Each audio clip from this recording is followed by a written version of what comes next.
Like a guiding bolt cast with advantage, we are once again ready to take aim and hit you for a D20 of knowledge. I'm your co-host and co-host in crime, Garson Bavel, your DM for the night, and with me is the co-DM, Chitter Charmer. Isn't it 4d6? You know what I fucking said, don't And we are officially back with our second episode of Forgotten Table Tales. And I know this isn't our usual night, but we have been trying to record this episode for so long that at this point I was just happy that we were recording it, period. Hooray! But now, last time we talked about the 2014 Monster Manual, and we went over some of our favorite creatures that we love from that particular book. And we're going to do the same thing tonight with the sequel to that book, Monsters of the Multiverse. But before we do, there is one thing I want to address, and this is very important, and Cheddar, I'm glad you're here for this, because it's important that I mention this.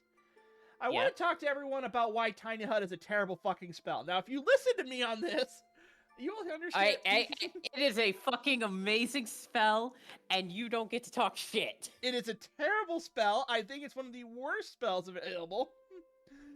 It is an absolutely amazing spell, and I will drive you fucking crazy.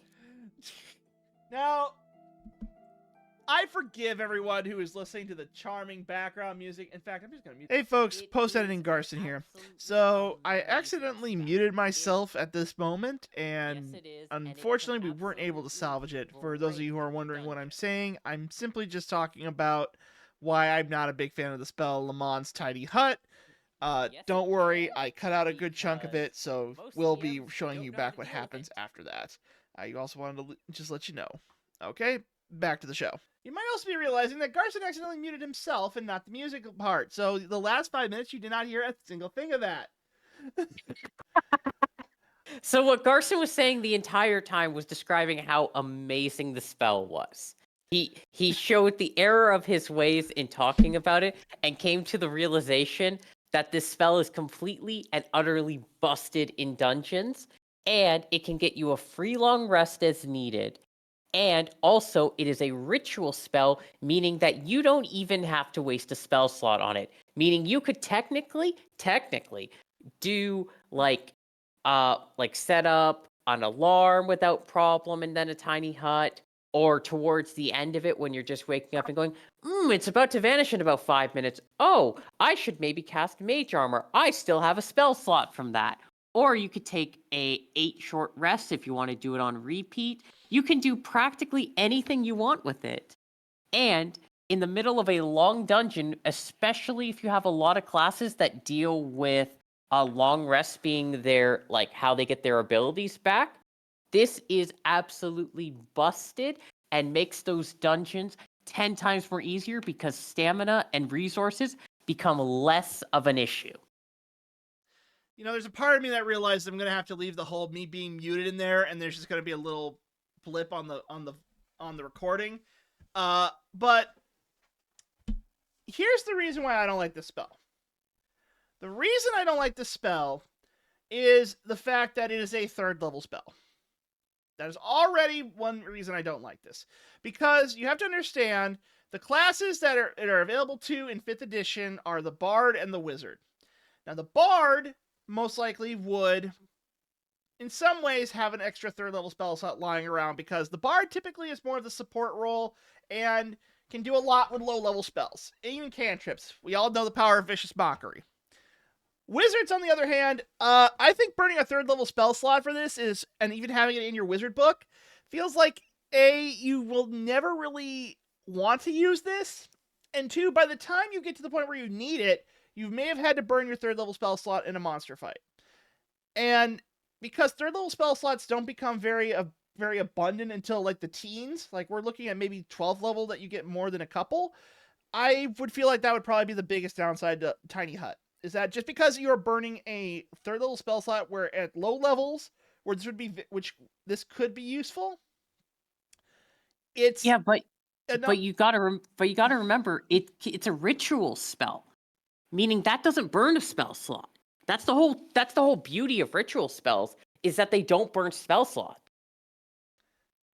It just See, takes an extra 10 minutes. yeah, but then by that time, when you are able to cast it, even if it's for 10 minutes, the biggest problem I run into is the DM could easily, like, you have to have 10 minutes of uninterrupted cast time to cast this thing. So by the time you actually are in a spot where you might have a place to cast it, the hut, you either have to burn a third level spell slot to get an instant cast, or you have to burn 10 minutes of cast time. And in a dungeon where one bad perception roll can automatically guarantee you a total party wipe, I don't think this is potentially going to be a good survival spell. Now, that is my opinion on that. I think it's just because if the spell was maybe second level, I wouldn't be saying it is a bad spell. I'm simply saying that based on the fact that it can be cast as ritual, but you also could have a DM that says you have to have this crystal bead material to cast it. Not saying I would do that. I'm just saying I know DMs who do want to play that type of game. Where are you going to find that? So either you got to carry those around, which they could easily get lost because they can, be dropped off or get eaten by a black pudding or an ooze. We talked about that last time. And I do want to ask you just a simple thing, Mhm. and this is a genuine question. Does that crystal bead have a monetary value attached to it? If we were to assign a monetary value, I would say it would probably be no more than maybe between No, five no, and no, no. Does the spell itself specify a monetary value? It doesn't in the D&D Beyond book, but then again, you could always rule lawyer it to say that the bead might have some value because it is a crystal bead. That's the thing, is that any spell that specifically for the material component in the book doesn't have a spell cost attached to it can be replaced with an arcane focus. That is the reason why arcane focus exists, to be the material substitute for that you can always have around. As long as it's not consumed or costs money or costs coin, that is a thing you can do. So that's fair, but here's my spell that's better in my opinion.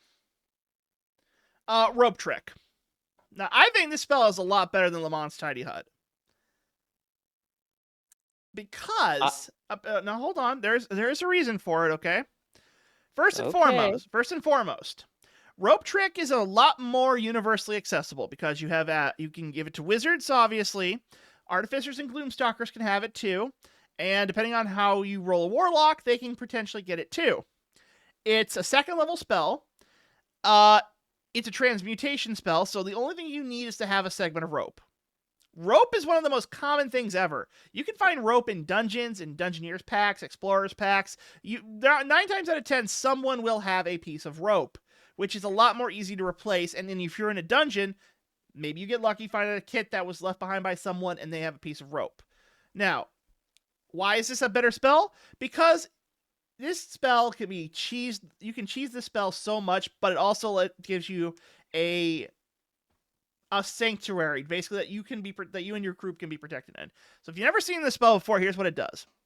You touch the end of the rope, cast the spell, it hovers upward, and then you crawl up into the rope. At the end of it, there's an invisible 3-foot by 5-foot portal, basically allows you to go into an extra dimensional pocket dimension. And I am the type of DM that does like it when people bring in their bags of holdings into interdimensional pocket dimensions, because then I can have the party explode. But I'm not that type of person. I'm saying I have known people who do that. We killed a Tarask that way. See what I'm talking about? The space can hold up to 8 medium creatures, so essentially you're only missing out about the size of maybe one less person than Tiny Hut. But what you can do is it says attacks and spells and other effects can't pass into or out of the space. So attacks cannot go into the rope trick dimension. But if you stick yourself out of the rope trick dimension, you're not going through the portal, you're already through it, and you can start hurling spells down through a small opening, which gives you protection, and then they cannot have received damage back. Is it a cheap effect? Yes, I admit it is a bit of a cheap element, but when you have a cheaper material that you don't have to worry about so much, a more accessible spell, the fact that it allows the only difference is that you can't get the long rest bonus, which I will admit is a bit of a negative connotation, but I do think because it allows you to cast a spell in combat and also give you that utility on top of on top of the ability to strike down your enemies, it offers a much wider range of options. And a second level spell slot, which you can get access to around level 2. Which, I mean, no, not level 2, level 3. Which, okay, I don't know if you take Rope Trick at level 3, but you can. And then you can have a bit, if your wizard casts it, then guess what? Your party now has they can cast fire bolts through it, and your ranger can shoot crossbow bolts through it. You can't do that with Tiny Hut, because Tiny Hut is designed to give you a dome effect, which means you can't like leave. I'm just going to Garson. Yes. I hate to spoil it, but the very first paragraph of the very first sentence, the second paragraph, creatures and objects within the hut, when you cast a spell, can move through it freely. Okay, but can spells go through the hut? Spells of level 3 or lower can't be cast through it, and the effects of such spells can't extend into it. Okay, so by that logic, then, I can hurl cantrips through it in level 1 spells, but I can't deal my heavy hitting spells like Scorching Ray or Fireball. Okay. I still say Rope Trick is better, but that's not what we're here to talk about. I just wanted to point that out. We will get into this discussion much more when we do the episode entitled when we do the episode about spells and comparing our favorites. Believe me, this will be like the highlight of the episode. It's just us comparing Tiny Hut and Rope Trick the whole time, and I swear to God, I will have like a 5-page dissertation of why Rope Trick is a better spell. And I will have a 10-page dissertation of why Tiny Hut is better, and it starts with 2 words: Twilight Domain. Oh, don't get me started on that. Okay, but that was just a little bit of warm up. Let's get into the main act tonight. And of course, we are looking at our top 5 favorite monsters from Monsters of the Multiverse. Now, for those of you who are not aware of what Monsters of the Multiverse is, what rock have you been under? That's true, but let's give a little bit of history to this. So, after the 2014 Monster Manual was kind of like a little bit of cut down, Wizards of the Coast released what I would like to consider an expansion book. They typically do this every edition. They release like supplemental books and products because they got to keep that money train going. But this one actually was not always known as Monsters of the Multiverse. Originally, it was called Mordenkainen's Tome of Foes. And then when they re-released it, they turned it into Monsters of the Multiverse. Now, I never really got an explanation as to why they changed it to Monsters of the Multiverse. Actually, there is a very specific reason for that. Go right ahead. And you're kind of on the right track, actually.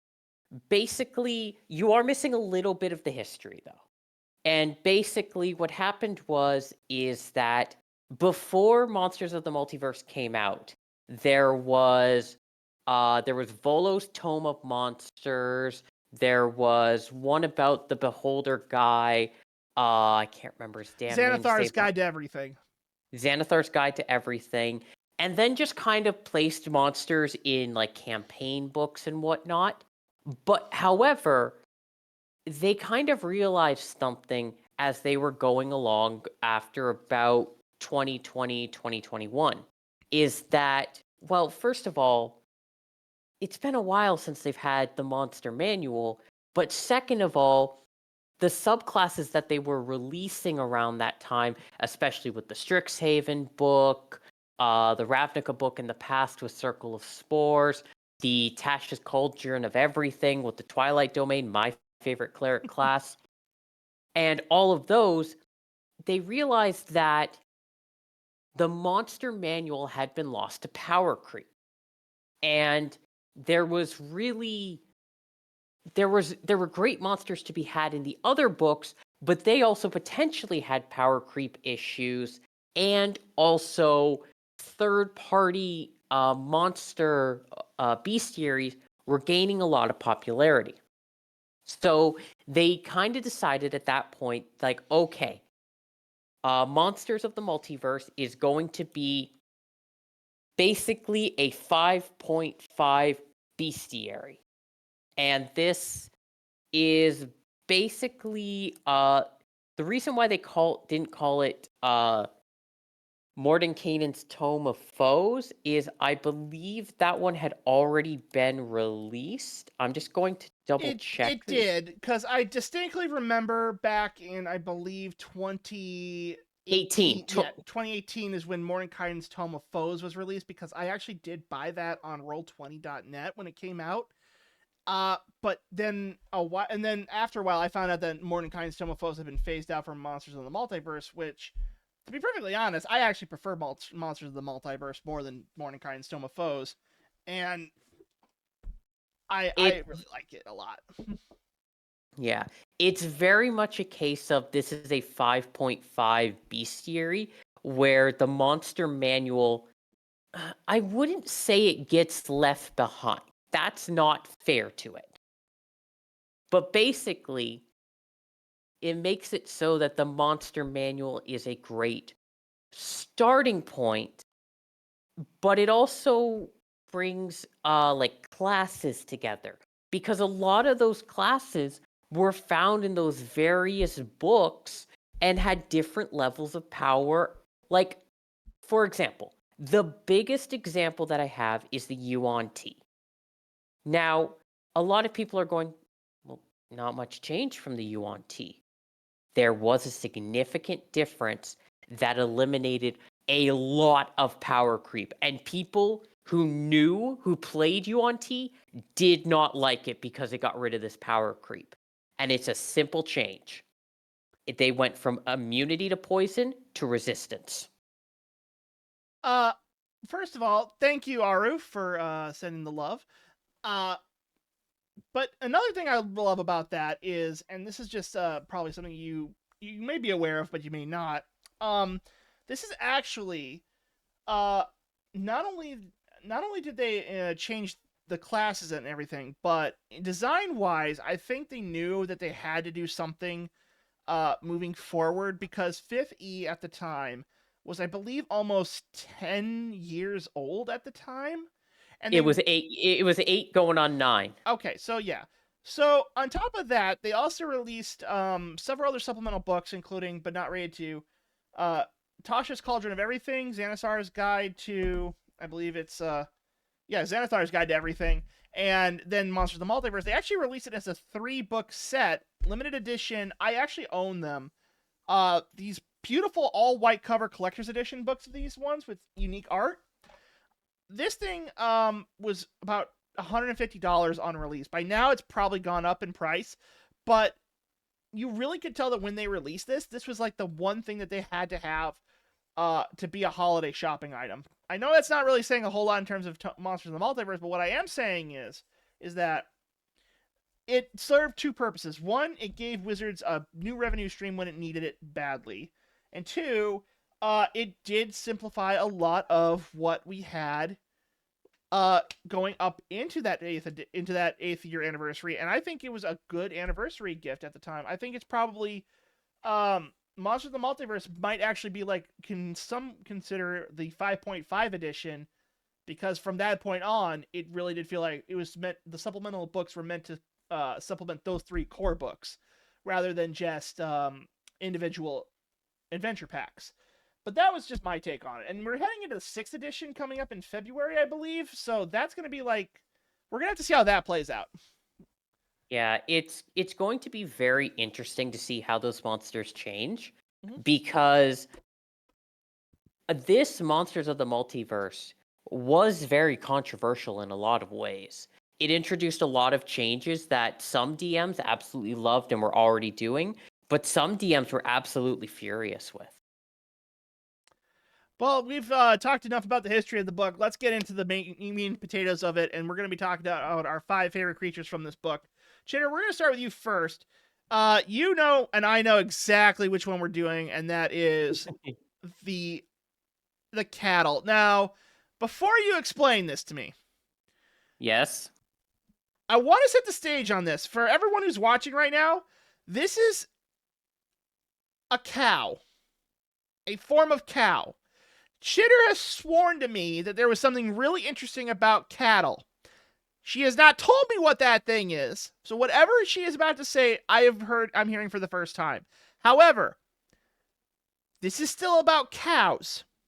So you have a lot to Yeah, live up to, young lady. So go ahead, tell me, what is it about this that was so impressive? okay. This kind of falls in line with like how the pseudo dragon is from last episode.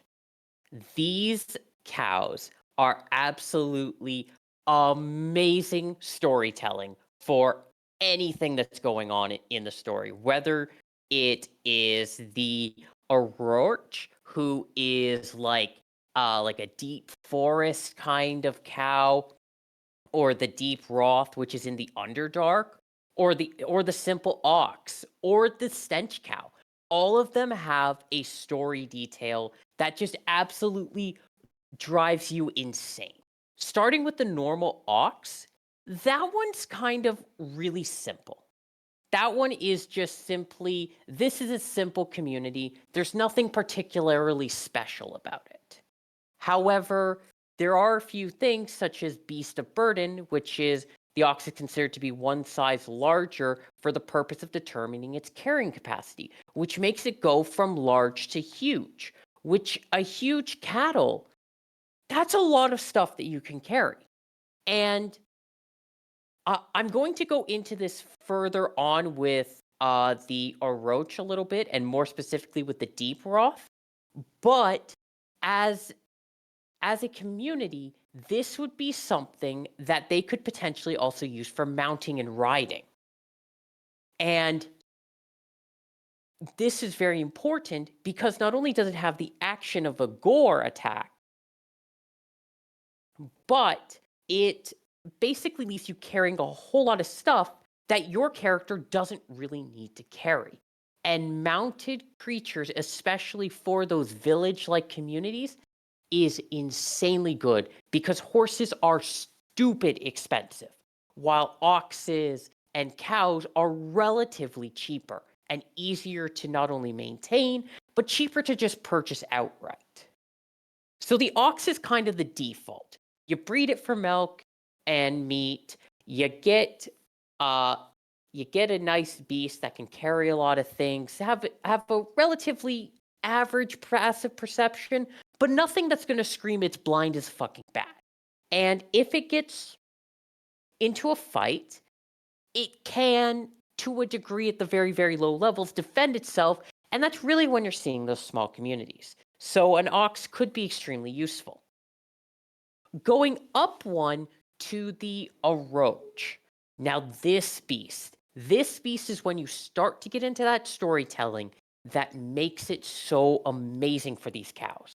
Because it's a large, fierce bovine with jutting horns. If you look at its gore attack, it is much stronger than the ox. It does more damage. It does extra on the like basically the charge portion of it. And if it basically manages to knock you down, you're knocked prone in front of a cow that's really fucking mad at you. But there's something else in that sentence that is very interesting. In many lands, herds of roaches roam free, while elsewhere, orcs and humans train them from an early age to carry riders into combat. These are mounted animals, which is fascinating because in a lot of villages where this would be taking place, your character, unless you have some galaxy brain story reason, you're gonna be connected to nature. You're gonna maybe take a feat that gives you a couple nature spells, or you're gonna be a druid, or you're gonna be a ranger. This is a way to get a free, really fucking cool mount basically baked into your damn storyline. And the thing with mounted combat, and this is why I love these so much, and I'm going to just be, Garson, I'm just going to be switching off a little bit to mounted combat because it's really fucking cool. Okay, go right ahead. So, mounted combat, there are two versions of mounted combat. There are controlled and independent. Now, controlled is basically the simple version. Mm-hmm. Basically, it's you move, it moves as you direct it, and it only has 3 action options: dash, disengage, and dodge. A controlled mount can move and act even on the turn that you mount it. It's basically I have a moving stick that I get to move on and do whatever the fuck I want to do. It can't attack, but it can move really fucking quickly. You're moving a lot faster, but also you're sitting on something that could potentially kick your ass if you fall to the ground. However, an independent mount is a little bit different. It basically acts on its own, hence the word independent. However, it basically is a creature that follows that, well, it's not stupid. It's either going to flee from a really powerful foe like a dragon, and you're looking up at it going, you have the right idea, or as a druid or ranger, you have something really interesting at your disposal, and it's a spell that you might not normally think of. Speak with animals. Yeah, I think it's been proven that at least in our campaign, Neko has abused that little chestnut to so many degree that it's become second nature at this point for everyone. If you play Baldur's Gate, Speak with Animal, you actually can get really early on. In fact, if you're a wood elf, I think you get it as a racial spell that doesn't burn a spell slot either. Yeah, and what's really cool about this is if you say as your character, yeah, I've lived with this cow my entire life. You're speaking with it and you're like, "Hey, do you mind like riding into combat with me? I've raised you my whole life. We are on this level of trust that is realistic for the character that you're talking about." It is very likely that the persuasion roll is either going to be normal or lower than expected with advantage, even if the DM is being incredibly nice. My Because faithful companion, we have been raised together since birth. You and I have traversed this land together, and now I must ask you to make a valiant charge with me to save our homeland. What say you, hamburger helper? basically, and think about this. On your turn, if you're a druid or a ranger, you're gonna have arranged something or other, whether it's a bow or a spell. So moving in is not going to be a big concern. And then your cow just goes, I'm going to jam my horns into you and possibly knock you to the ground. Now, at a speed of 50 feet, only like level 10 monks are moving that fast. You do have a good point there, and then I think they have to burn a key point to do that too. So Yeah. So not only are you getting monk level speed at like level 2, you're getting a cow that can knock people prone, which is like a whole attack ability on its own. I will say this. Um, there is a lot I actually have to agree with when it comes to the to being able to knock someone prone, because prone is like one of those status conditions where if you don't have immunity to it, it's always going to be a big problem for you, because you can and oftentimes will be knocked down on the ground, and then you're at the mercy of so many things, especially because now you have to worry about people rolling with advantage against you, and it's just the thought of that is like, It's terrible. it is. So have something Now, that can do it on a normal attack, that's pretty good. and the thing is that it's not saying that it has to move, that has to be dashing, or that it has to be running. All it says is that it has to have moved at least 20 feet. Well, with a 50-foot movement speed, that's called triangle, bitch. You just move 20 feet to the side and go your normal 30, and voila, your enemy is Hamburger Helper being stomped by Hamburger Helper the big size. Okay, so let me ask you a little bit of side question then when it comes to this. Could these rules apply to other animals? Why particularly the cattle? The cattle are very interesting because this sets up something going further down with these animals that makes it even cooler. This is that the Aurorch is basically the plus for them. The next two cattle are even more insane when it comes to story. Is that the Deep Roth and the Stench Cow? Yes. Now the Deep Roth is the most useful of them in terms of mechanical capability. However, there is a couple of caveats. One, it has nowhere near the health or strength or con of the Oroch. So that's not particularly great. Mm-hmm. So you're kind of going, well, shit, what's the big deal? One of them is that it has dark vision up to 60 feet. You just have a creature beside you that if you're going down this route, you most likely have speak with animals. You're having free dark vision From a cow. from a cow, but you're having free dark vision. I mean, you can't dispute that, especially if you have a campaign setting in the Underdark. Yeah, and these are specifically cattle bred in the Underdark. Now, How? Oh, sorry, go ahead. No, it's okay. There is a caveat, but it makes it fascinating to think about. A deep Roth is a medium-sized beast, so to do the whole mounting thing, you need to be a small creature. But in the Underdark, that makes a lot of sense to be because there are goblins, dwarves, halflings, etc. It makes a lot of sense to be a small creature down there. But the deep Roth has something that a party would absolutely scream at to have for free.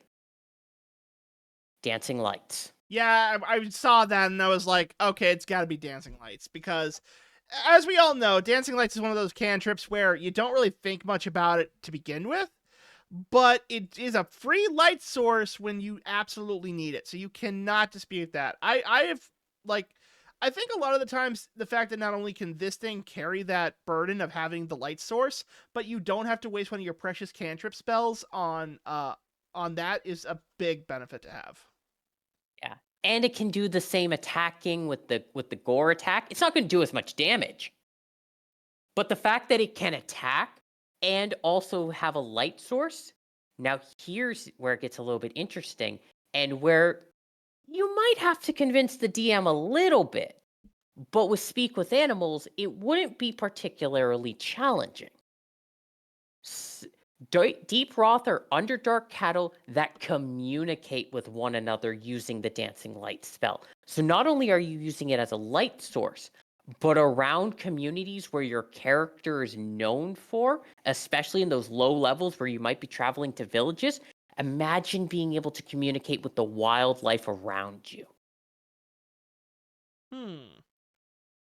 You just say, hey, do you mind telling those cattle in the distance to go do this one thing, like move over there or push this rock or do something, and you're not wasting a speak with animals on that. You're not wasting 11 minutes with a ritual spell or a spell slot. You're having your beast do that beside you, and it uses it not only to create light so you can see to make sure they've done it, but also you're using it to communicate.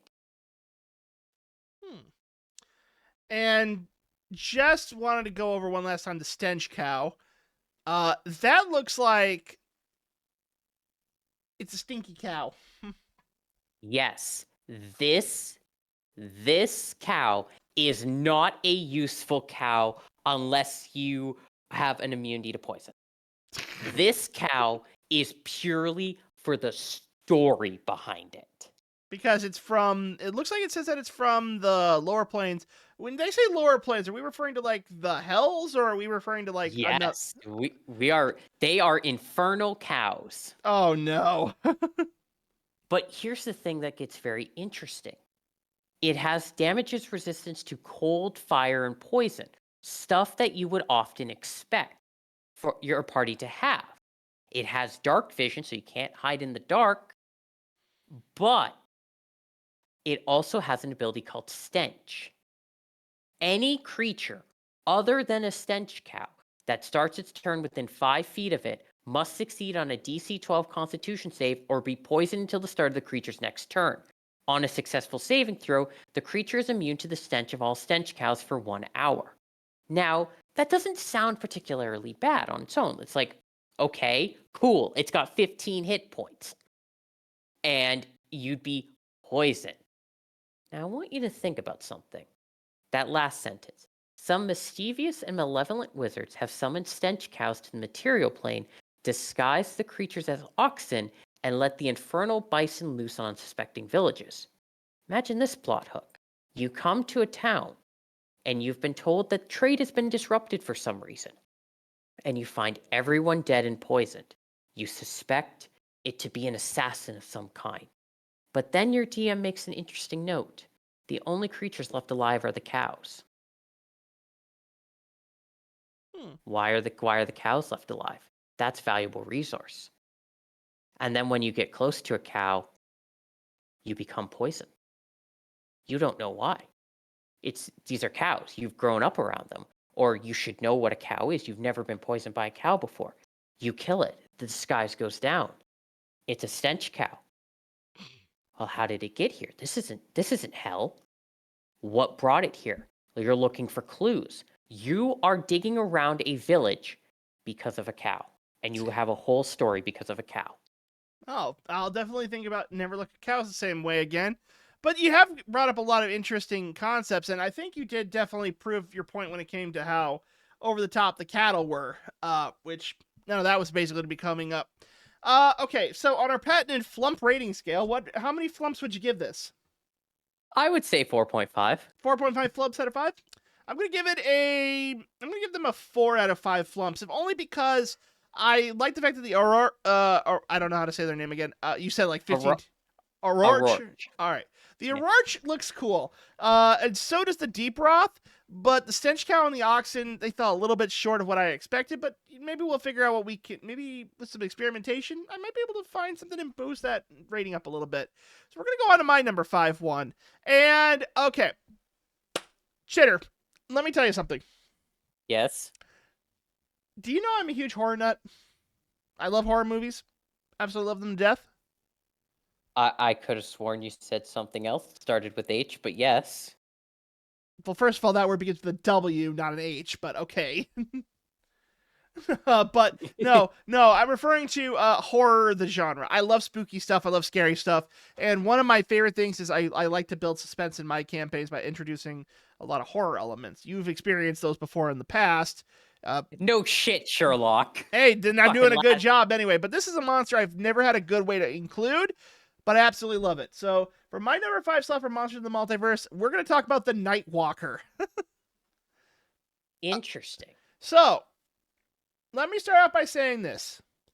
Holy shit, it's a level 20. Holy shit. I know. I don't know how to include this thing because it's so goddamn massive, but this thing is a beast. So let me just talk about some of the cool things that this thing can do. The Nightwalker is essentially a giant living embodiment of darkness, sinister aura, and it just basically is like a walking doom giant. It's not necessarily evil. I mean, it is chaotic evil, but what I mean is that it's not intentionally evil because it's not very smart. It's not very wise. It's like a walking threat. And it leaves behind a scar as it walks along too. That part is really kind of cool. I actually noticed something very, very interesting about this that could have some interesting connotations. I'm guessing you saw the traits page, didn't you? No, I saw something in the paragraph that is insane for a DM to think about. Let me guess, the negative plane? The paragraph below that. Oh. Every creature that enters the negative plane, a Nightwalker is released to take its place. And in order for a trapped creature to escape, the released Nightwalker must be lured back to the negative planes by offerings of life for it to devour. If the Nightwalker is destroyed, the trapped creature has no hope of escape. That doesn't even mean D&D makes sure to mention that the wish spell is capable of doing stuff. You can't even wish someone free if the Nightwalker is destroyed. Yeah, but it gets better. So let me just read some of the cool things that this thing can do, okay? So let's start with this. So just looking at the traits, this thing has annihilating aura. Basically, if you are within 30 feet of this thing, you have to survive a huge Constitution saving throw. 21. You have to beat a 21, or you take 66 of necrotic damage.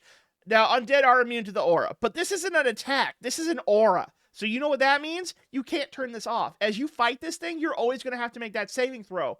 So casters, you're dead. Bards, you're dead. Druids, you might survive depending on what circle you are, but you might be dead. If you're a barbarian or a paladin, you probably are going to be okay for a couple rounds, but you may fail that roll. So this thing is going to fucking eat away your life. It doesn't have to attack.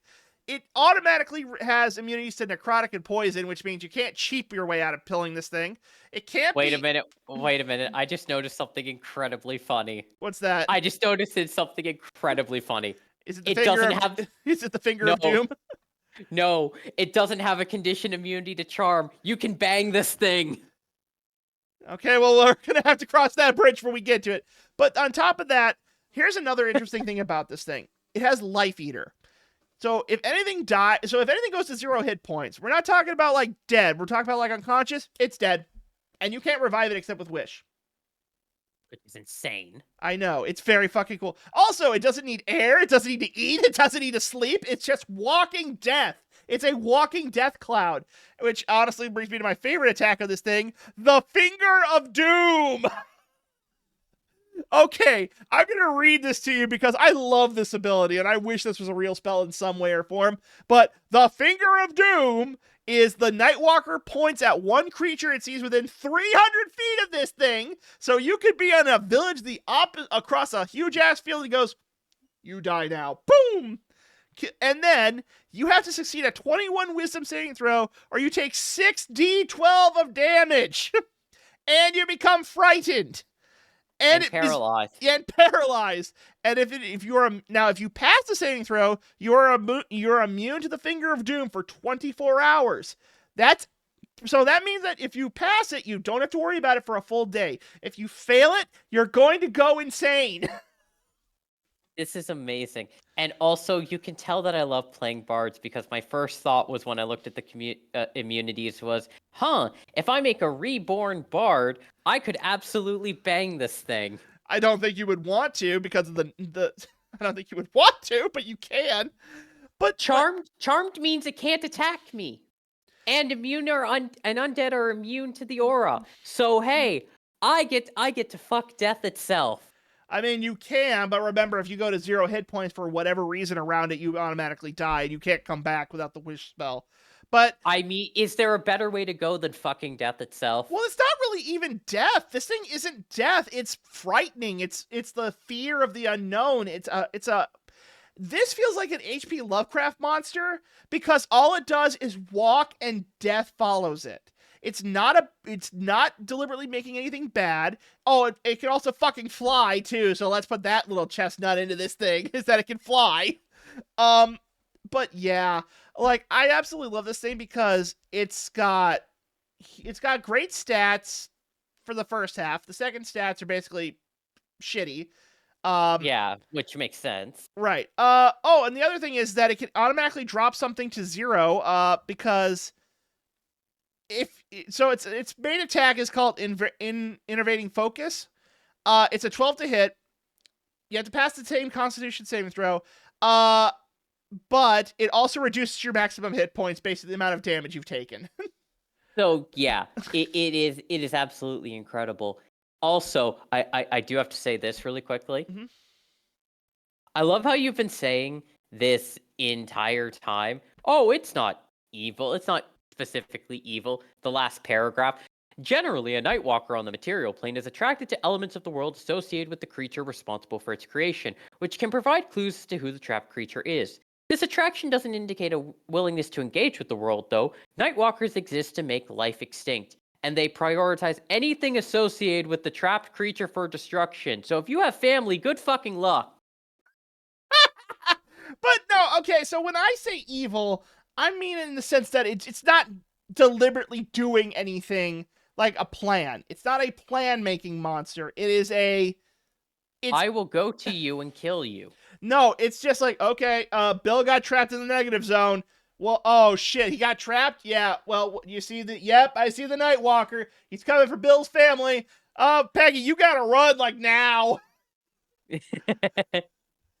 But like, and then look, if you were a dungeon master and you put this thing in a campaign, your party's got to decide if they want to kill it, or they got to figure out how to free the creature that spawned this thing, which could be a whole campaign in of itself. And the longer you take, the more death and destruction this thing will unleash on the planet. So you have to be fast, you have to be quick, you can fight it if you want, and then maybe that guy makes the ultimate sacrifice of being trapped in the negative zone. But then you got to think about this for a second here. This thing is such a challenge. I don't even think like a full party at level 20s could theoretically fight this thing and not get away with some problems, because if you have to fight this thing, how do you fight it? Because you're going in there planning, because a level 20 means that 20 is the expected level. Your highest, your best is what is expected. And even then, you're always at the whim of the die, because the die could audit, because you still got to pass the armor class, you still got to see if it can pass those saving throws, you still got to see if it's going to be able to take those hits.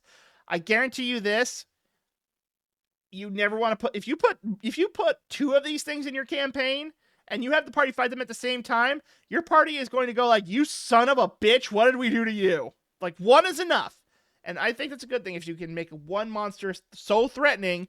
And by the way, just look at the artwork on this thing. Like, it doesn't feel gigantic. It feels like Slender Man's evil goat horned cousin, which I love. And here's the thing that I absolutely love about it, is that this is a threatening being that doesn't have a god or goddess associated with it. Nope.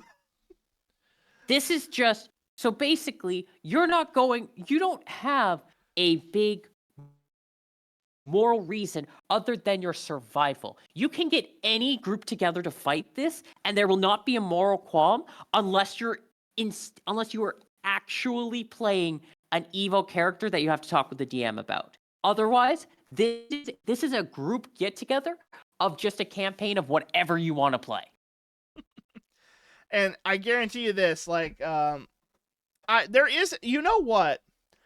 If you're running a Theros campaign, you actually could have a god associated with this, because Erebos, from that campaign, is the god of death. You could easily replace this with the Fated Zone, and then have him come out as like a creature of Erebos. This is just like story. This is like a little bit of a story tangent, but you could have that happen, and it would fit. And not only that, it would give you a great creature to have them fight. But yeah, even then, it doesn't have anything majorly bad associated with it. It's walking death, or it's like the ambivalent. It's like the walking equivalent of the night. So I love it. I think it's a great creature, and I'm gonna give it 4.5 flumps out of 5. What do you give it? I'm actually gonna give it a little bit more, because it's fascinating that you brought up that story, because there's actually a story plot hook that I'm thinking of. Now, here's the thing.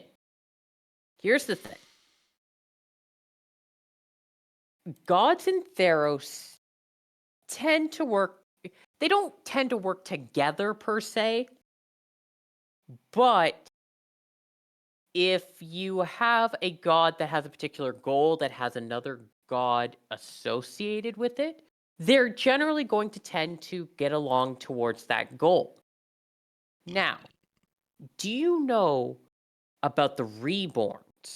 Yes, they are they're basically the returned spirits of those who went to Nyx after they passed, but they somehow managed to come back to the material world, but they have a gold mask on and don't really remember their past life. Exactly. However, there is always a god who's pissed at them and wants them back. True, because you're defying the fate at that point, and as we all know, gods do not like it when you don't listen to them. Exactly. Now, I want you to think about something. This is where it gets fascinating if you were to make a reborn character. You are, like, let's say you are a reborn character. You are wearing a golden mask. And you wake up, you don't really know what happened, but you know you have to escape, and you do. You live out a few months. Nothing terrible has happened. In fact, you're maybe getting a few flashes. You're starting to piece together what you were. But then you remember something important. You remember your family home, or you remember a sister that you've had. But then when you go to her, you see one of those. It points directly at you. You resist the call of death. But why was it there? Your family member's no longer there. Your family member has been locked in the negative plane and can only be released on exchange of your life. Ooh, that's a good story beat right there.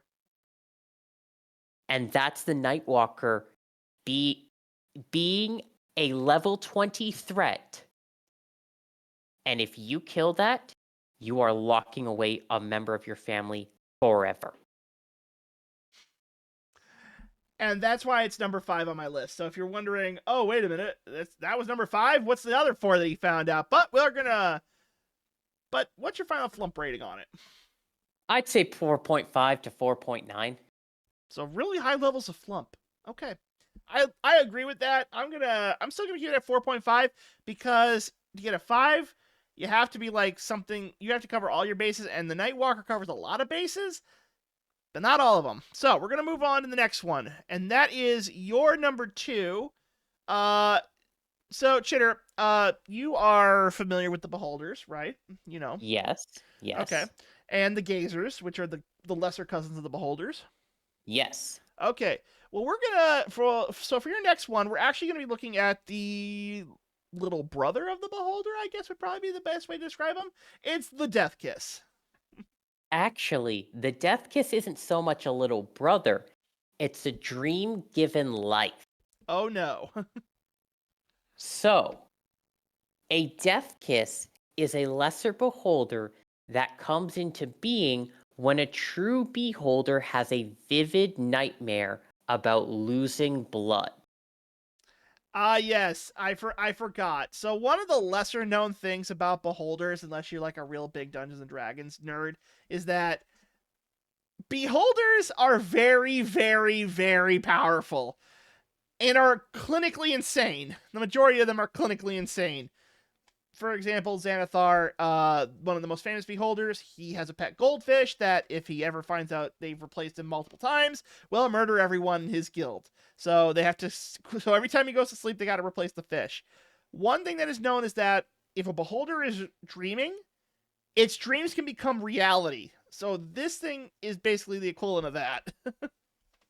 It is absolutely insane, and I love it so very much because a Death Kiss is of a specific nightmare. And here's the craziest part about it. It fears true beholders because it's much more powerful than them.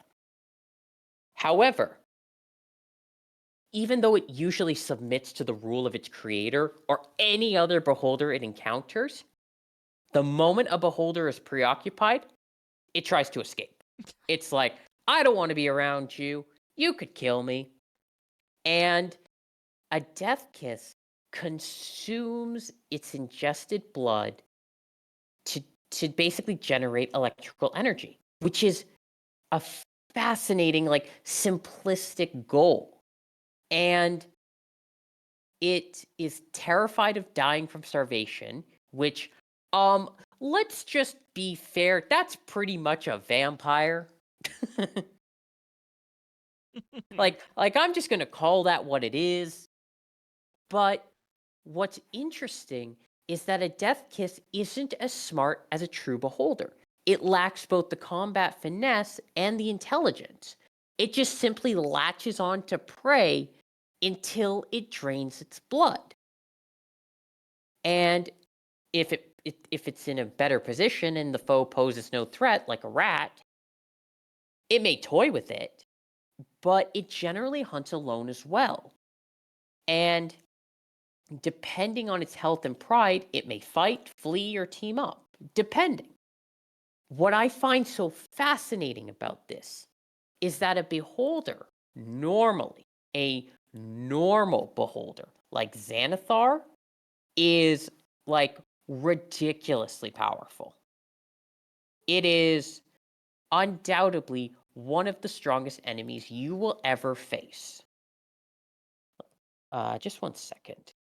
A beholder, yeah, generally it's about a CR 13, which is terrifying because that is a CR 13 monster that can be transformed into anything. It has a lair.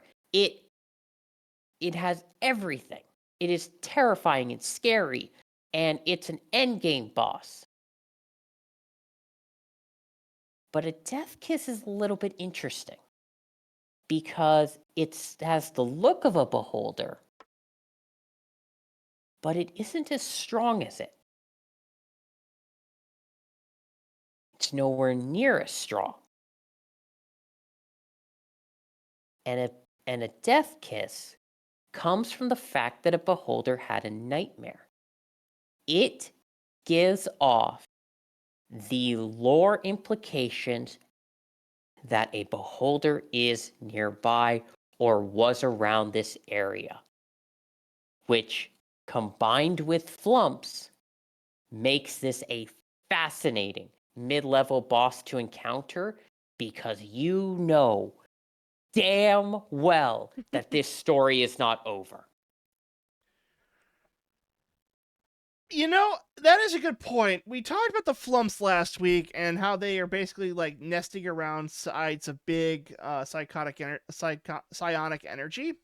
Here's another interesting little story beat that I think is kind of interesting. You could have the party be contracted to kill a beholder, and they find this thing. Let's say they don't know what a beholder is. So they kill it and bring it back. The guy is like, oh, thank you for saving our... What the fuck is that? It's the beholder you sent us to kill. You said multiple tentacles and an eye. That's not a beholder. That's a death kiss. What's the difference? It means the beholder is still out there, and it may be making more of these things. We have to kill it now, or something along those lines. What I'm getting at is that it's because of the implications that the monster has, you have a lot of fun with it. Obviously, as you just mentioned, but because it looks so similar to the beholder, you can honestly make a story beat about it where they kill it not knowing what this thing is, and then they realize, oh, wait a minute, this thing was really easy to beat. And then, oh, wait a minute, we didn't kill the big bad guy. We killed the little spawn thing. Yeah, because it doesn't have the intelligence or finesse. So the party would go into it thinking, damn, that was really easy. This is going to be great. We won't even need to ask for a level up. What do you mean it's still alive? What do you mean we're not getting paid? So, yeah, I will say that, and it's also kind of a very simple creature. It just has a simple melee attack, can do multi-attack, and then, but the thing I like about it is that it can drain the blood, and not just, and like you said, it's not just, it's not just small things. It can drain the blood of your party members, and then take a lot of lightning damage, which is something not a lot of people have protection against, unless you're like a Tempest cleric. And even then, if you're a Tempest cleric, it's going to do fucking nothing because the damage immunity is lightning. Fair enough. It also can't be prone, which we talked about earlier, one of the more difficult conditions. But it's simple, but it's effective, and it has the ability to be like a good red herring that not only sets up what you really are fighting in the fight, but also can set up a good story beat down the road. I'm going to give this 4 flumps. Yeah, 4 to 3.5. It's simple but effective. It does what it needs to do. Exactly. Which is something I can't be said about my number 4. So, Chitter, you've played Baldur's Gate 3. Yep. All right. And you know our main muscle mommy, Karlach. Shut up, but yes. Don't deny it. You know him. We're thinking the same thing. But God damn it. But no, we're actually going to be talking about something different. So as you all know, Karlach has a certain ailment that she has that's different from most. She has a Infernal Engine. You're right, but what is that thing really? What is a Infernal Engine? Well, we couldn't find that. We could find the Hellfire Engine, otherwise known as Satan Tank. Yep, just one moment. I have no idea what's going on. So, while we wait for Chitter to get back, let's talk about the Satan tank. I love this thing. It's essentially it's essentially just a motorized death machine, but what's interesting is that it's basically a walking death machine. Okay. So, yeah, sorry, I'm back. Oh, that's okay. I was just talking about Satan tank. Yeah, the Hellfire machine. Well, the Hellfire engine, but yeah, pretty much. So as I was saying, this thing is a fucking monster. It is nothing but machines, an engine, and death. That is all this thing is. It is not even technically a monster. I would consider it's more of a construct, but it's fucking amazing the stuff that you can do with this thing. So, for example, you can't transform it, so you can't cast polymorph on it. It's gonna if you try to fight it from long range, it's got resistance to magic, so fuck you, wizards. It can it can run over anyone and smush them to death. And then also where it really gets unique is that you can actually it actually has a large variety of weapons. Something that not a lot of monsters have is that it has multiple ways of attacking you, and some are a lot worse than others. And it's up to a die roll to be precise. So, for example, the bone melt splayer, acidic acid, that's pretty bad, but it's actually not as bad as the other ones because you still got to pass the dexterity saving throw. It's a little bit of low damage. We're looking at maybe like between 11, maybe 18 at the most. That's just the average. And sometimes they take more at the end of the turn if they get inflicted with the I don't know what the fuel is of this thing is supposed to be. I think it's supposed to be like the souls of the damned, but they never really explain what it is. It's some sort of like acidic acid. So I would assume that it's basically just its fuel source. That's true. I always thought of it more like it's powered by the souls of the damned because this thing is exclusive to like Avernus, the Hell Planes. It's not really going to be something you face on the mortal plane or even in the celestial plane. So if you go down there, this is the type of threat you're going to be running into. Satan tank. If this shows up in the celestial planes, that's a story beat in of itself. That's like a prologue thing of why the fuck is there a hell tank in heaven? Why is it moving towards us? Why is it at full speed? Why is it shooting it? Okay, now I'm pissed. But not only that, like, let's just look at some of the other stuff this thing can do. It has lightning flails, and it's got a thunder cannon. Which, by the way, here's something I love about the thunder cannon. If the thunder cannon kills a creature, the soul rises from the river Styx as a Lemure, which is a fiend, and on top of that, you can't be revived. You have to either kill the Lemure, cast True Resurrection on it, or use the Wish spell. So if you get killed by the Thunder Cannon, which is like the Kamehameha of this thing, you're not coming back unless they can find your ass in hell. And that's that's not only cool. I like big hulking creatures to put in as big boss fights. But I've made an exception, and this is something that I think people are going to question. I swore I would never have my party fight this thing, but I love it to death. And oh, go ahead. What I find, I just want to add just something really quickly to this. Mm-hmm. A Lemure is interesting way to have that be the being that it turns into. Because everyone's thinking like, oh, a Lemure, how bad can that possibly be? And then you realize something. A Lemure is this repugnant, shapeless creature that has a babbling mouth, but it cannot speak. It is one of a million billion creatures. And A Lemure that dies in the 9 hells comes back to life with all its hit points in 1d10 days, unless it is killed by a good aligned creature with the blessed spell cast on that creature, or its remains are sprinkled with holy water. So this Meaning, is... Oh, sorry. meaning you are not getting that friend back unless you have a fucking cleric. And then you gotta find them, and then you gotta kill them. So this is why, while I love this enemy, this is why I don't ever... Which is why this is one of the few monsters on my... Garson can never run this in a campaign. Not without explicit permission from everyone. Well, yes, that is true, but there is a particular reason why I do not run this as a villain, or even as a big bad guy, or even as a threat. Yeah? The fact is that the reason why I don't have this thing be the fighting villain is because the Lemire situation is bad enough as it is, but this thing is very hard to not only hit, it also has so many things going against it that I can't in good conscience have it be in a fight that would be fair to the opponent. And I want, and I feel like if you're a DM, you have to make the fight somewhat fair, but break it down like this, and you can see why this isn't going to work.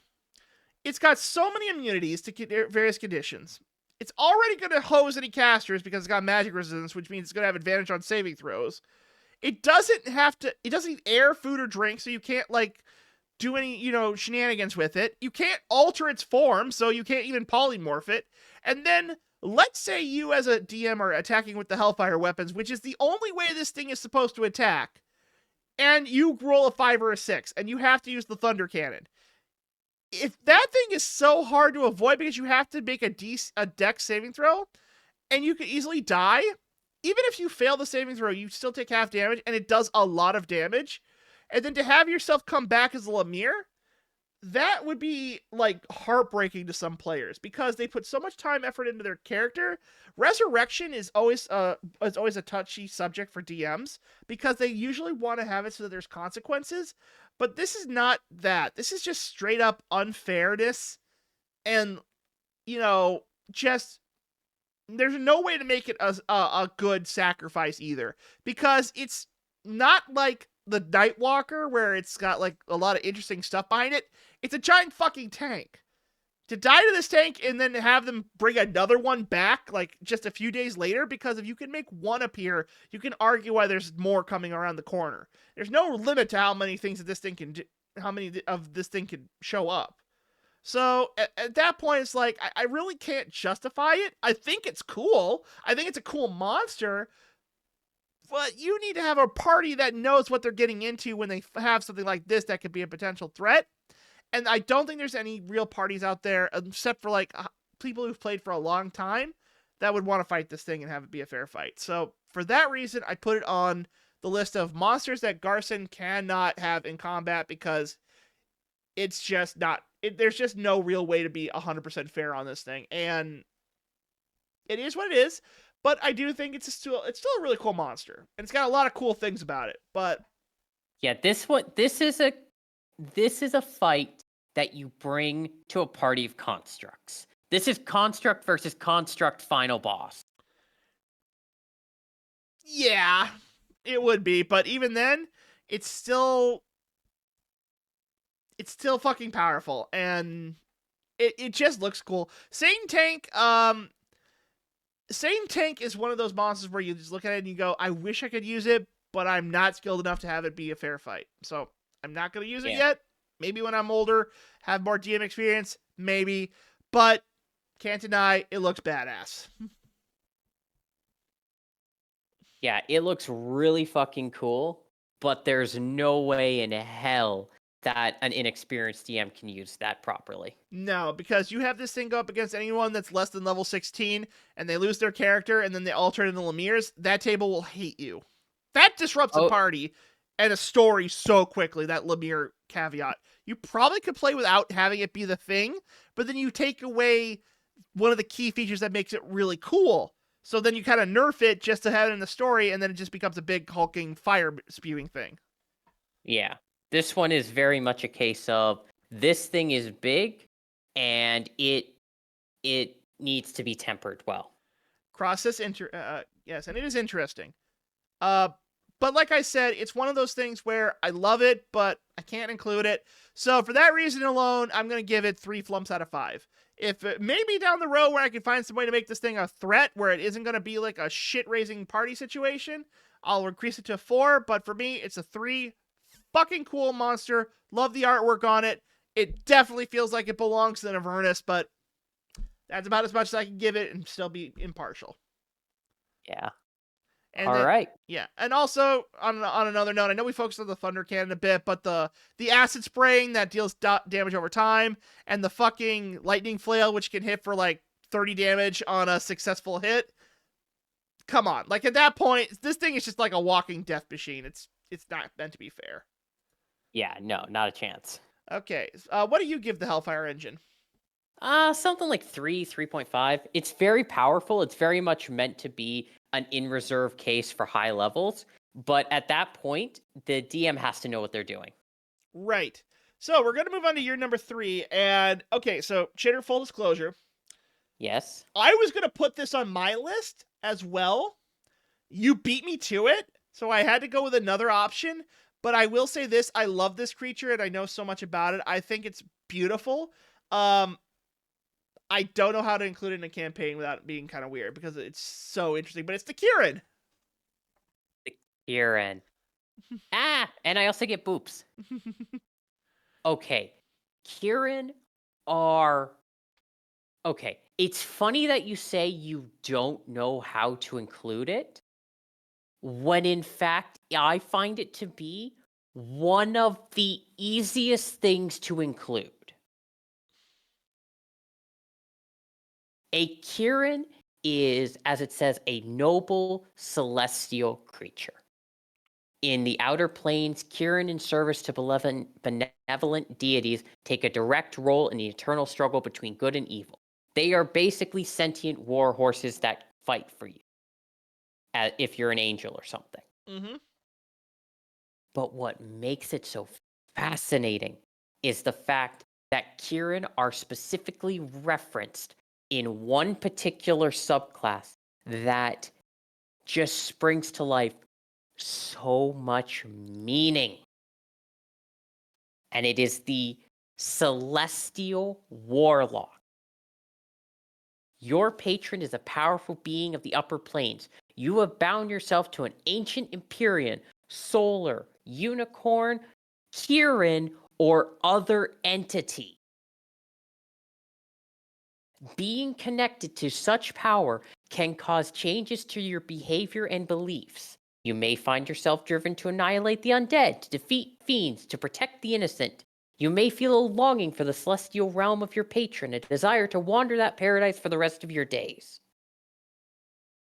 This is a beast that, yes, it's a level 12 being, which is... that doesn't sound particularly powerful. And then you remember that a succubus can be a patron, and then you realize, this one actually might be a bit stronger. But they also have different forms that they can take, depending on the god or goddess that they serve.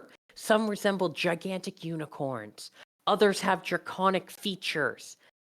Some may have 2 horns like antlers of a great stag.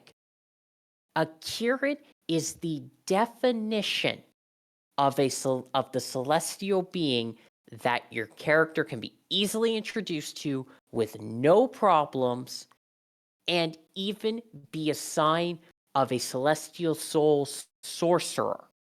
It is a level 12 monster that will go out of your way to be one of the best story points you have. And if you are in a evil party, it is a hell of a fun fight. But either way, you are either learning about this thing through your service to them, you are given a piece of them as a sorcerer, a cleric can worship them, a Kieran can be a literal force for an entire damn story. I loved how you said, I don't know how to include it, when for me, this would be the easiest way to introduce any upper plane character or NPC possible. And as Cross says in chat, a group patron. Again, there are supplemental books that introduce group patrons. This is a thing that absolutely would be the easiest to run. So, I think I wasn't really clear as to what I meant by that. When I mean running it in a campaign, I don't mean it's not impossible to have it as like a patron. I'm more thinking of it as, I would say, as a monster to fight. Murder Hobo Party. Yeah, but okay, look, yes, you could put it in the Murder Hobo Party, but let's face it, that argument can be made for any monster in the Monster of the Multiverse manual. But I'm not talking about that. I meant like, okay, here's the thing about the Kieran that I love about it the most. Yeah? First and foremost, the Kieran is supposed to be like a celestial dragon horse. This is just based off of the lore behind it. So, like a dragon unicorn. And it even has lair options. It has a lair of luxury that it can make stuff in. It can make, stuff. It can do stuff that you couldn't normally do in normal lairs. The problem I have with it, and it's really more of a nitpick than a problem, is that the Kieran is just not really a threatening type of monster, so you have to use it more as... This is something I like to call the gold dragon problem. Or the silver dragon problem. It's the gold or silver dragon problem. Let me ask you this. Are you familiar with the silver dragons? Somewhat, yes. Okay, so for all intents and purposes, as we know, chromatic dragons are evil, or, not as good. And then the metallic dragons are the good dragons, or like the more generally nice ones. Silver dragons are meant to be the most purest of pure dragon hearts. They are what paladins look up and go, you're too good for this planet. So, if you put them in a campaign, they're set to be the group's mentor, or the group's guide, or meant to be the group's big helper. Not the big bad guy, like the teacher, the mentor figure.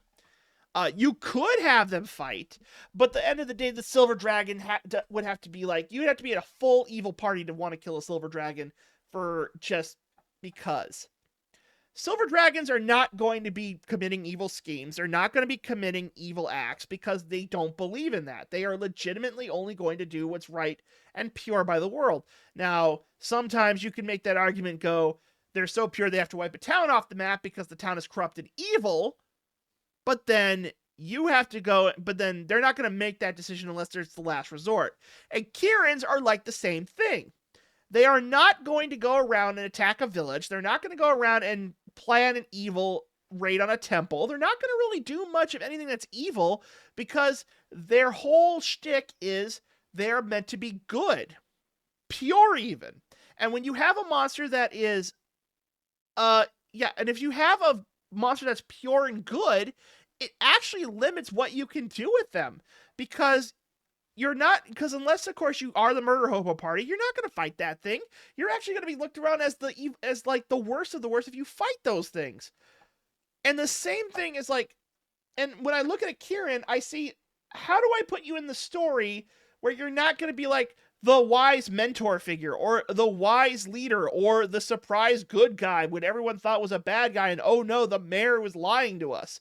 None of that really seems like, something that's going to potentially be good to include, because the minute you meet this thing, it's like, okay, I know you're good. I know you're not going to be bad unless there's a negative Kieran out there, which there isn't. So I'm not going to, all it would take was 3 seconds to realize we've been lied to. We better go back and kill the real bad guy. And that's where I have the problem with putting Kieran in a campaign. It's not that you can't put them in the campaign. You definitely can, but their role is set in stone from the design point. They are meant to be the wise helper, and that's what silver dragons are. And as mentioned by Cross, yes, silver dragons are ones that are happiest to work with humanoids. Same thing with Kierans. They are not going to do anything evil, so they're not a threat.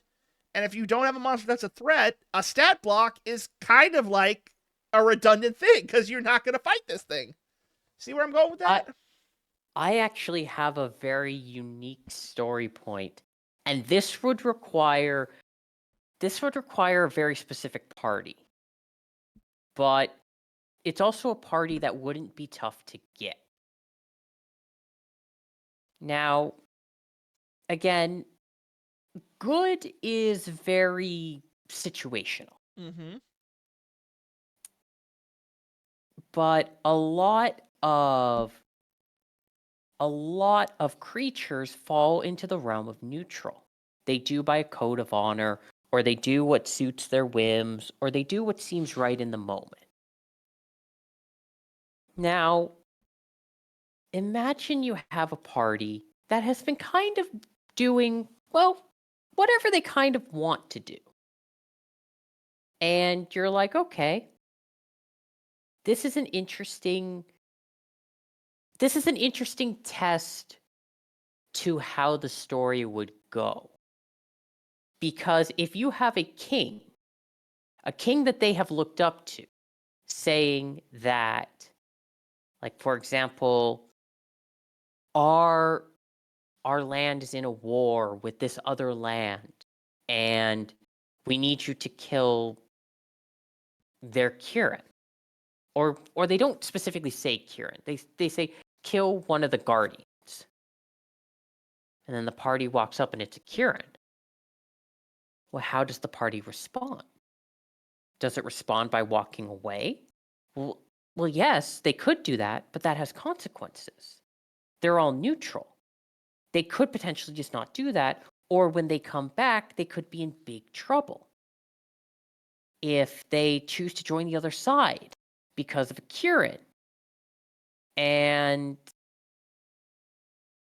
well, that's also going to be a challenge, because how can you trust them? Just because you have a Kieran's word doesn't mean full loyalty.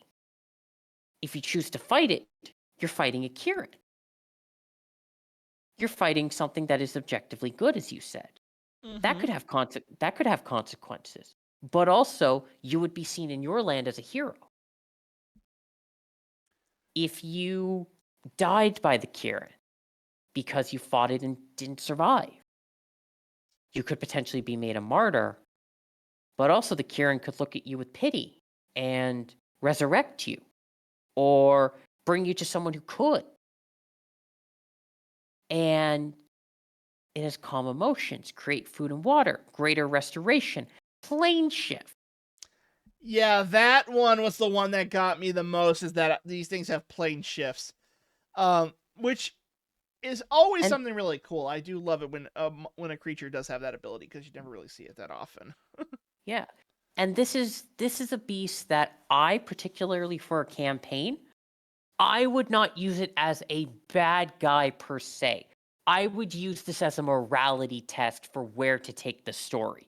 This is not a creature that you're meant to fight, to win for honor and glory. This is a morality tester, and how your party responds and the consequences that follow that choice, no matter the choice. You know, you do raise a good point. I think maybe if you have a DM that has a lot of faith in his players, to actually treat it like that, it could be a great story moment. And I think there is a good argument to be made for that. I don't know if, like, every party is going to do that, but I do know that given the opportunity, some will. Yeah, this is like how I was saying with the fairy dragon, where it's not meant to be this big honorable thing. It's meant to have a story implication for a very specific reason. This is a morality test. Just like how the fairy dragon is a tutorial on layers. This is a morality test to see where the DM can take the story. And not only that, like I said, it does have a lot of really good abilities. Banishment, greater restoration, as you mentioned. Windwalk is just a cool ability, but, you know, obviously that's more for flavor reasons. And then not only that, it even has legendary actions, which not a lot of monsters outside of dragons come to. Well, obviously there's probably a lot more that do have legendary actions. I'm just saying, like, the most common are dragons. So having more legendary actions are never a bad thing. I do think it's kind of cool. And the lair Yeah. option, and the lair it's more like you want to go to this lair because it's basically like a pocket dimension where the Kirin can make whatever it wants. And that's really kind Yeah. of cool. Um, Yeah. This is very much something, as I said, is a morality test slash fork in the road. This is not an honorable kill. This is a how does your party respond to the situation? This well, is not a celebratory kill of defeating the bad guy. This is okay, what did your party do in this situation so that I know the path to go down this story? you raised a lot of good points. I'm going to say this. I think on our flump scale, this is going to rank up with, this is going to be a solid 4.5 flumps. Yeah. What do you get? What's your flump rating? Around 4.5, yeah. Okay. We really got to do that episode where we talk about the monsters we don't like. But no, this is still a good monster. I like the Kirin. I thought it looks cool, and I love. And as a side note, I love like Asian artwork, Asian mythology. So Kirin's coming from that. Just as a fan of like Japanese mythology, Chinese mythology, I love these things, and to have it in the game is still great, and they're still such a cool monster. So for number 3, actually, we kind of have a bit of this is kind of like a twofer because they're technically the same creature, but they have different planes. But they're in different planes. So let me try to explain what I mean. Okay, good. Go on. So in Monsters in the Multiverse, there are 2 groups of enemies. One that represents the elements, one that represents the seasons. I typically consider them like mirror images of one another, so I included them both. So we're going to look at the Fae ones first. It's the Eladarin. Oh, the Eladrin, yeah. Or the Eladrin. I call them the Eladarin, but the Eladrin, yes. But its cousin are the Myriadons.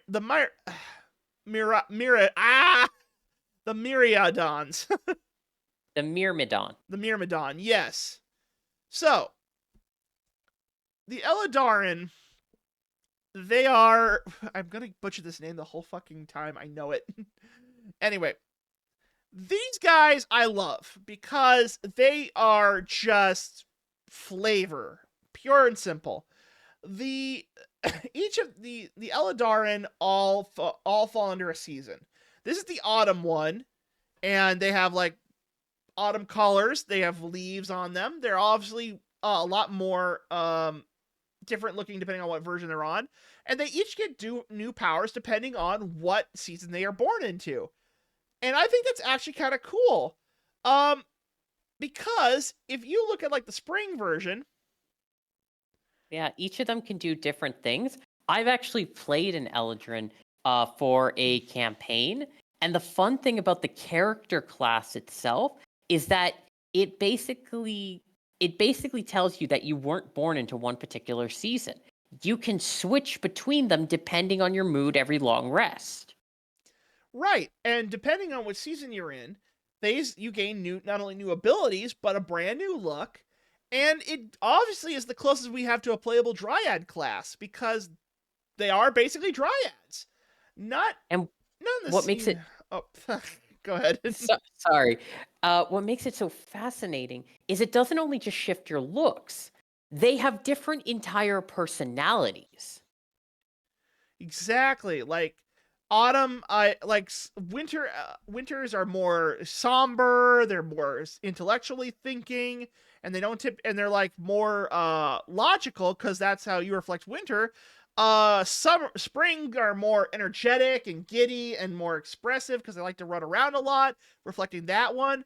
Summer, to be perfectly honest, I really don't know what the differences between summers and the rest of them are because summer is like one of those seasons where it's like it's full of possibilities.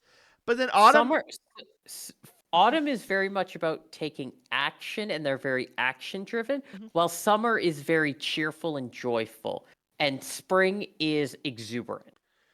So yes. And that's just something I love about it. I know this is more like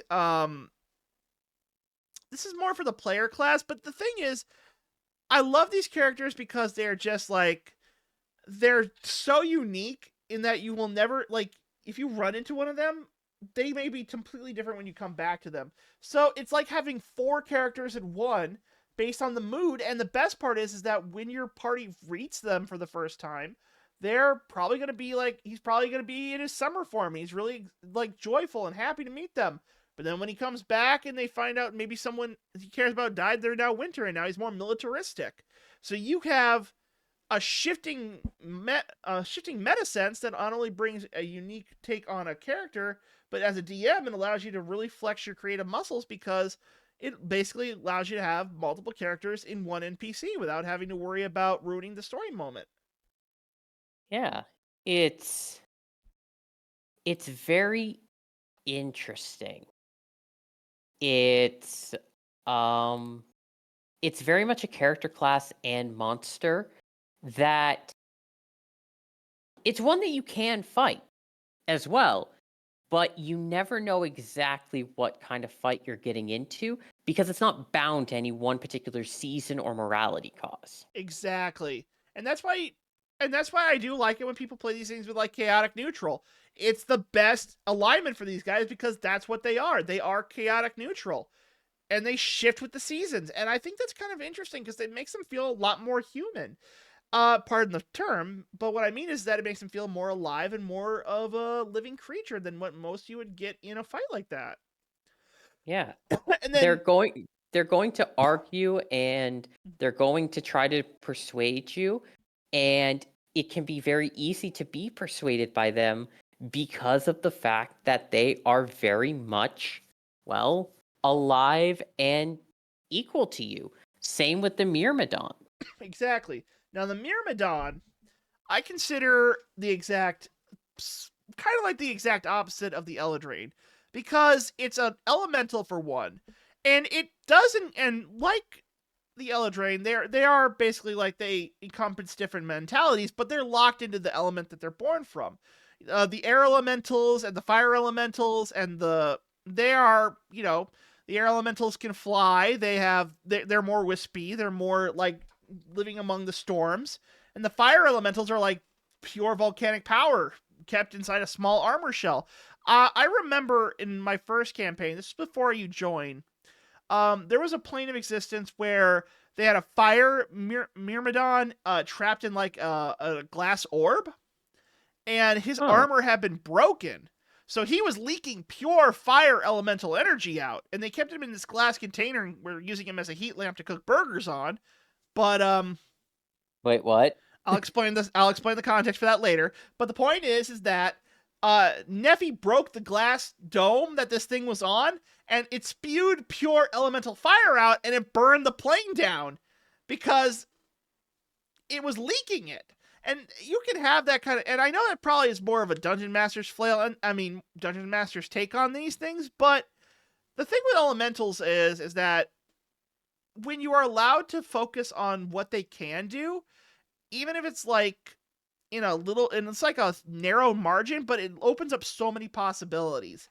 Because when you look at fire, you can go with heat, you can go with energy, you can go with lava, you can have them like, you could have like a Myrmidon that was born from 2 different elemental planes, and now you have this hybridization Myrmidon that is not meant to exist. Like, for example, an earth and a fire one could die and merge together to create a lava Myrmidon, or an air elemental and a water elemental could merge together, and now you have a storm Myrmidon. I know the air elementals are kind of like storms, but this is like a pure one where it's like with thunder and lightning and all that.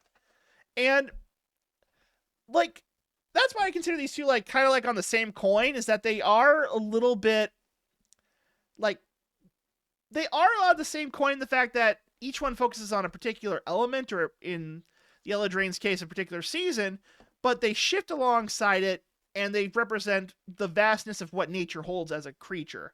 And it's in its purest form. They're not really that difficult to fight. I mean, the Myrmidon is very basic, but in a good sense, I think it's a good challenge.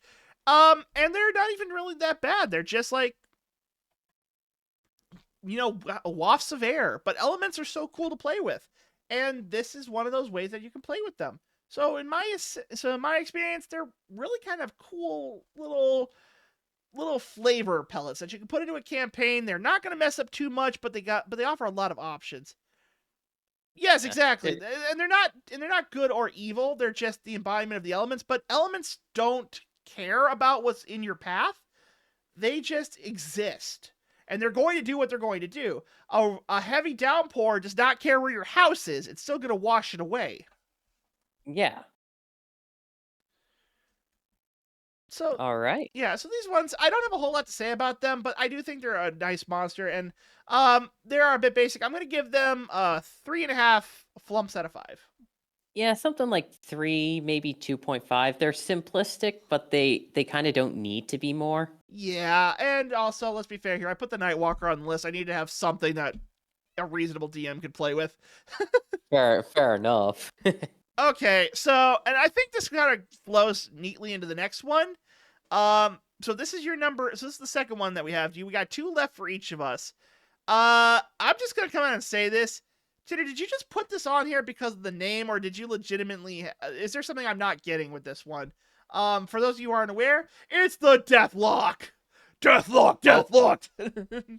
okay.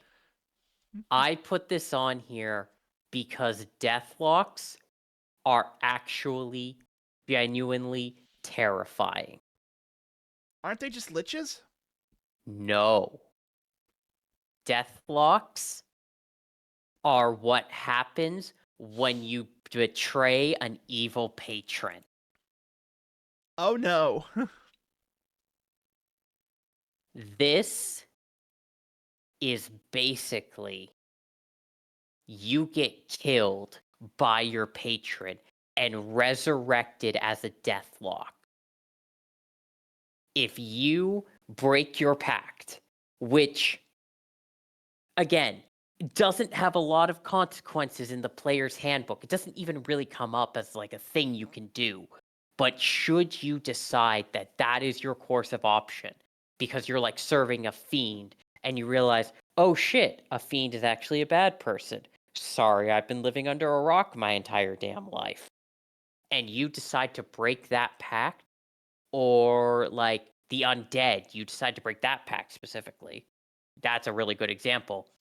They will just straight up and outright kill you and turn you into a deathlock. Now, a deathlock, that sounds like, oh, they're just resurrecting you as like a zombie or something, right? Yeah, I was thinking more a lich, but No.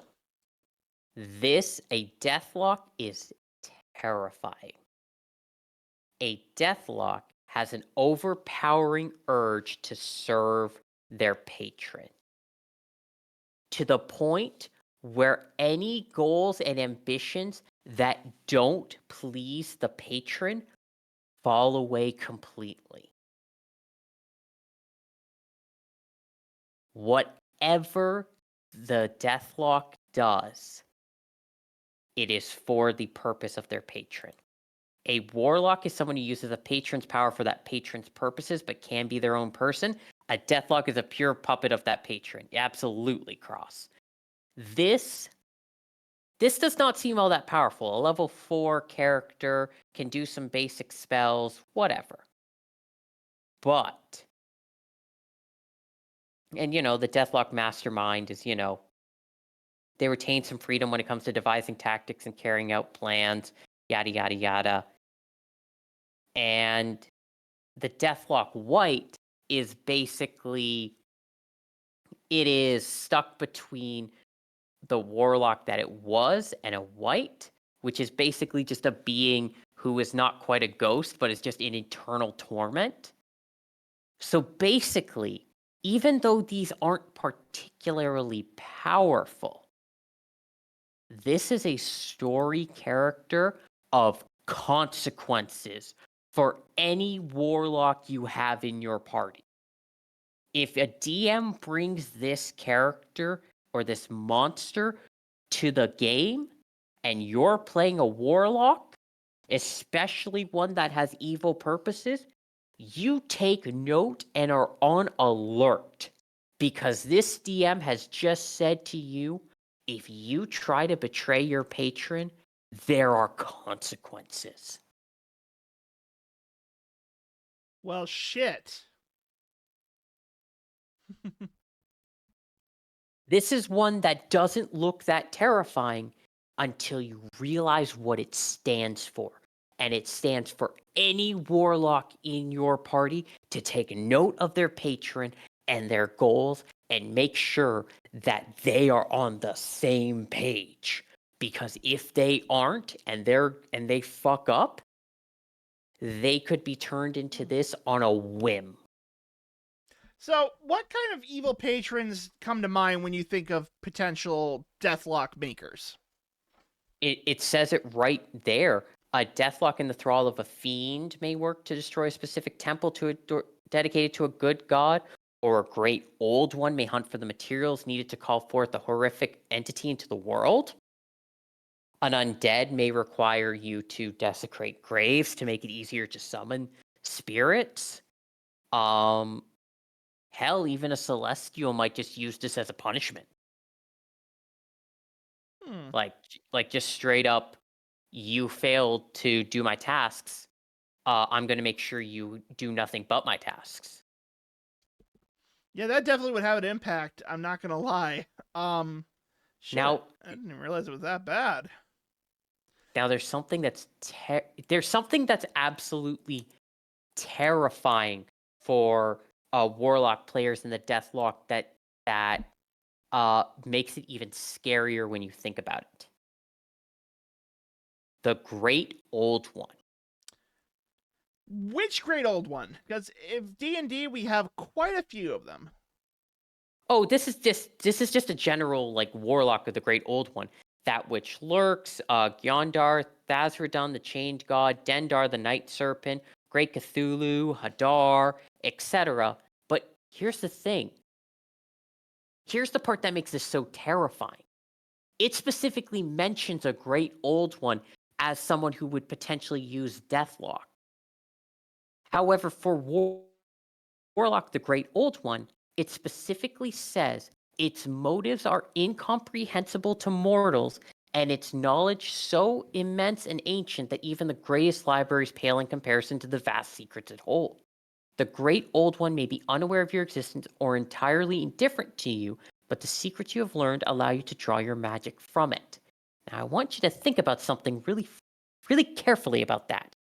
How bad have you messed up that a being that could not even give a shit about you has decided to kill you and turn you into its puppet? Yeah. No, I see what you're talking about, because if you like, story-wise, patrons, okay, let's be honest here. Gameplay-wise, patrons are more of a flavor situation, unless the DM is really going to impart that on there. It's the same thing as the equivalent of like your alignment. Like depending on Yeah, how, so unless you're really pushing for it, Mhm. it's not going to be often included.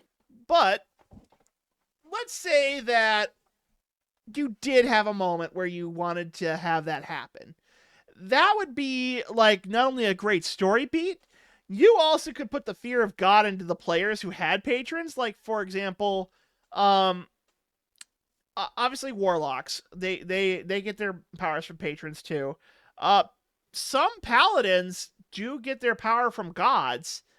So you could, Yeah, I just had a thought. And I think this is actually kind of cool. yeah. So what if there was a light version of this, like with a divine god, like if you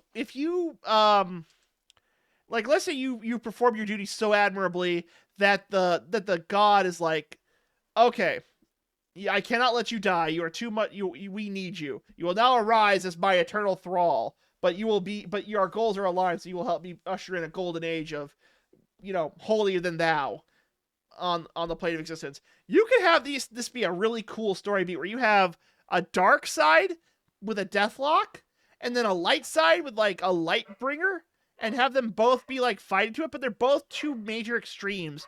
And in the middle of it, you're actually eventually going to have them have to pick a side. That's the part I was really thinking is kind of cool.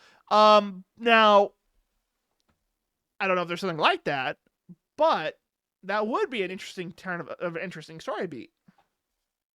Yeah, this is very much a case of a character being um how shall we say, very much not so much a direct threat, but a threat of story and implication.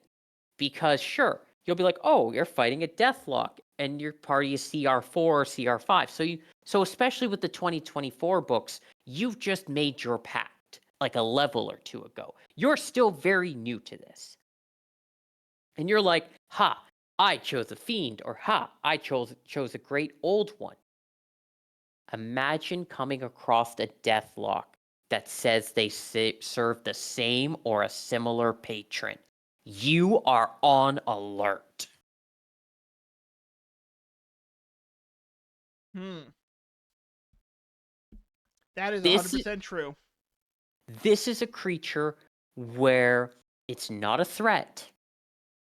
At least not until the level 8 mastermind, but then again, that's just a whole other topic. Exactly.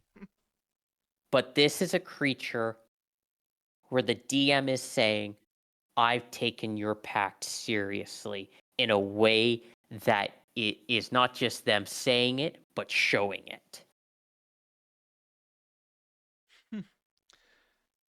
Now I'm gonna write that campaign where that happens, where there's a Deathlock version of this from the Great Old One patron, and then a God version of this where it's like pure and light and wants to like do everything by God's command. I'm gonna write that story beat. I don't know when I'm gonna write it, but I'm gonna write it. That much is for Yeah. sure. Yeah, this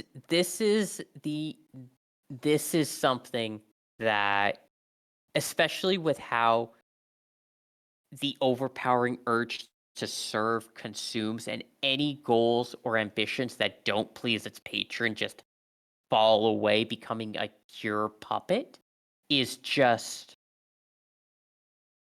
holy crap. This is the definition of a punishment as an NPC that you have ever seen. I'm There's gonna. not there's not often monsters that are in either any monster manual or supplemental book that can be specifically described as an example of a punishment to the players.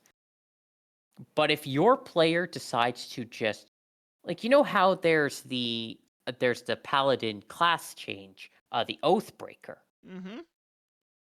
This is Oathbreaker plus, because should you choose to, you give your player this stat block and say you either figure out how to get your party to bring you back, or you make a new sheet. And or you say, yeah, that character's mine now. Here's their stat block, so you know what you're dealing with, and make a new character, because that is the definition of a fuck up. Oh yeah. You have proven so utterly worthless and against their plans that they have killed you. And especially given how it's fiends and great old ones, you have had to have gone so far against what your pack stood for, or worked with your party towards a goal that they oppose so much, that killing you is the only punishment worthy. This is a punishment creature, and a sign to the players that the DM is not messing around when it comes to class. Paladins, clerics, druids, anything that involves a pact is also put on alert with this. And not only that, you always can. You can have an NPC follow this thing first and have the group fight it when they're questioning it. And B goes, "Oh, by the way, that could happen to you guys too. So, mind what you're doing." Exactly. This is a creature of warning. And sometimes that's a great way to have consequences without actively having consequences. Because if you just put the thought into it, they're going to have to really consider what they're going to do. And 9 times out of 10, maybe you're going to need to do it maybe once or twice, but eventually they'll pick up on why they need to stop doing what they're doing. Yeah. And this is kind of like the big, like, boom. This could happen to you.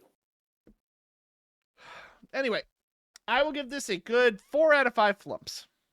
Yeah. This is something that you would want to bring to the table to scare your players.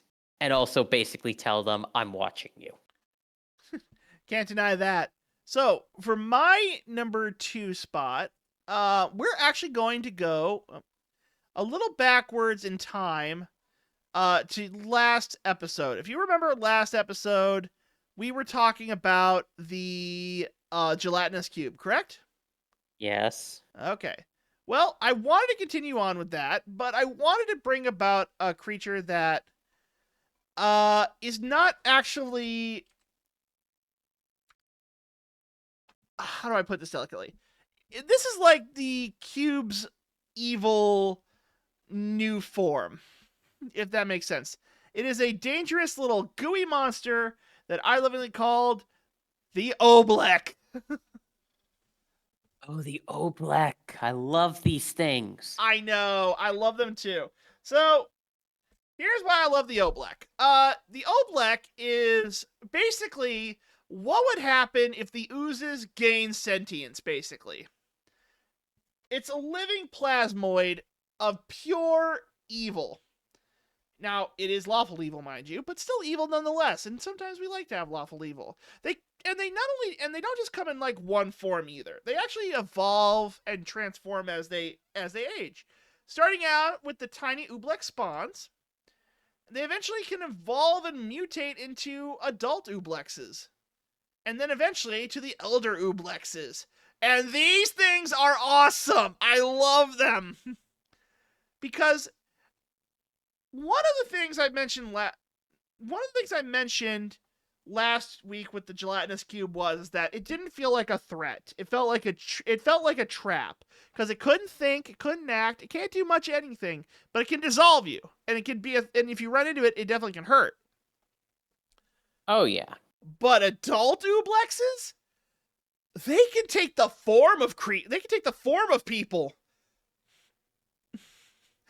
It's like, so look at the artwork on these things. So if you look at this, the Oblek is the red jelly thing behind it, but it can create a mimeoplasm form that looks like another human being, and it's smart enough to imitate. And not only that, it absorbed memories and abilities from everyone it ate. So now it can create this living host that's a amalgamation of souls of the damned that have been come into this puppet form. But it's also smart enough to know how to camouflage itself as a human being. You could have a whole army or a whole village taken over by an elder Oblek, and it would be so cool because you don't know. It's like you don't know who's an Oblek. You don't know who's the villain. You don't know where the threat is. That's such a cool thing. It's like Invasion of the Body Snatchers in slime form. And it's interesting because the faint sulfur smell, imagine placing that next to a sulfur mine or someplace underground. Or even with the blacksmith. That could be justified within minutes or seconds. Exactly. And the thing is that it's the only two ways to know that it's an Oblek is it doesn't like fire. Shocker. Not a lot of things do. And the sulfur thing that you mentioned. But like you said, there's so many ways to go around that. For example, you could even easily just say, "Oh, that's just the blacksmith's hut. He's always working, so the air smells like sulfur all the time. It's just bad. We don't like it, but we got to make a living." And to say the aversion to fire at the same place is the blacksmith doesn't like to get fire on him, which doesn't take a genius to figure out why as a human. But the thing is that these things can also invade the party too, because you could have someone get attacked, pull them aside, say, "Hey, you got your memories eaten by an Oblek. Now there's an Oblek version of you walking around, and it has all the memories. It remembers everything that you did, and so they can't even question it. It's like, hey, what happened over there? Are you okay, Mikhail? Is like, oh, I'm fine. I simply fell down a shaft, but I'm okay. Don't worry. Mickey, do you still have those potions of healing on you? And he says, yeah, I do. Okay, now you got a potion of healing. And you're not going to assume anything bad's happening, but it also is just like, it's meant to be a stealth enemy, which is so much fun because you don't get a whole lot of stealth enemies in D&D. These aren't meant to be like the big flashy bad guys. They can be, especially the Elder version can be the big bad guy, no problem, but they're going to work in the shadows. They're going to work behind the scenes. They're not gonna attack you directly. They're gonna set up their like spawns and their abrasive sides, and they're gonna send those out. But the big bad ooze, he's gonna probably be in the basement of the cave, and he's gonna see what's ever going on through his pseudo puppets. And Yeah, that's so cool. It's the fear of not knowing and the fear of you're losing your identity that builds up so well with the Ooblex. it's amazing. This is a 5 out of 5 for Oh, me. big time. I love these guys so much. If I could go on a small tangent here, this is what I love about it is that there was a campaign I had a few years ago. We got sent in to take out an Ooblex spawn, or a couple of them, because they're not that hard to deal with by themselves. We killed what we thought we killed. We thought we killed them all, and then we left the party. It turns out we left one alive, and then it absorbed the corpses of the other Oobleck spawns, and then it grew into an adult Oobleck. And then, one day the princess of the kingdom we were defending went down into where the Oobleck was, and it got eaten. And so she was taken over by the adult Oobleck. And then it started eating other creatures and gaining their knowledge. Eventually, what happened is that this Oobleck had decided that it wanted to consume more of the biomass of the town. So what it was going to do is wage war with the neighboring town under the pretense of the king dying, which he had already replaced with a spawn version of him, so there was no way to know. And then the princess took over. And so basically, as these two counties went to war, the Oobleck would send off like its spawn soldiers mixed in with the real people, and it ate the corpses, and it got more biomass, and then it ate the living ones too because it was big enough and it could do that and gain memories. And then when the party came back, they were dealing with an elder Oobleck that had the mentality of an elder brain, which was so cool. And it all fits because it's basically, that's what it does. It consumes and it makes simulacrums. So you don't know who it is and you don't know what it is, but you know it's a big bad guy. And sure enough, unless you saw this happening when it initially formed, you're not going to assume, like, the human's a perfect copy. So you're not going to know if it's bad or not, but God, if it's not a fun creature to have. This is terrifying. Exactly. My only regret is, and this is just me speaking here, is that the Ooblex, you have to build the campaign around them because you can't, or you have to have them be a good part of the campaign because otherwise they're not going to be able to build up that level of threat as they were. Because if you just say you have to go take out an Oobleck nest and people know it's an Oobleck nest, they're going to be like, oh, okay, so we know what we're looking out for, but if you have them secretly be the threat, that's a whole lot better. Oh, yeah. So these are 5 out of 5 for me. I absolutely love these guys, and they're slimy creatures, and these are just like the natural evolution of the gelatinous cube. I hope one day these guys are just as popular. Hell yeah. All right. So now we're down to our last two, and these two have another theme. You already know what yours is, but I wanted to go with big bad guys when I saw yours. So I went for a big bad guy myself, but we're going to go with yours first. And, well, let's face it here. This is the very definition of a big bad guy. It's, of course, Zariel, one of the fiends of the Avernus. This is one of my favorite goddesses in all of D&D. I can't deny it. This thing is like she just kicks everyone's ass. And not only that, I think she's one of the few goddesses that have had a dedicated campaign book just about her in 5th E, which is insane. Exactly. And the fact that she has a stat block that is as terrifying as it is. Uh-huh. But what I find so interesting is that she is the very definition of lawful evil. Because she is the definition of early game, she is your ally. And late game, she is your enemy. And this goes outside of her campaign. What I'm talking about is outside. Because inside, she is purely your enemy. And you have very good reason, because pieces of her past, her old friends and allies have come and said basically, hey, could you make her not a bitch? Could you give her a celestial Snickers, please? Well, did they? But depending on how the story goes, maybe. Fair enough. But here's the thing. She is interested in collecting souls from the greatest warriors on the material plane. He bargains hard, and there's little hope of wriggling out of a pact. Hey, guess what happens if you fuck up? Look to our last monster. But she expects the best. So she allows her mortal followers to live out their lives, provided they continue to hone their talents to increase their value. Which is very interesting. She doesn't say you will do everything to serve me. No, she wants them at their best. She wants the champions. She wants the kings. She wants the queens. She wants the paladins that lead armies. And that makes sense, because she herself was once a general of the heavens and is now a general of hell. She wants the best of the best.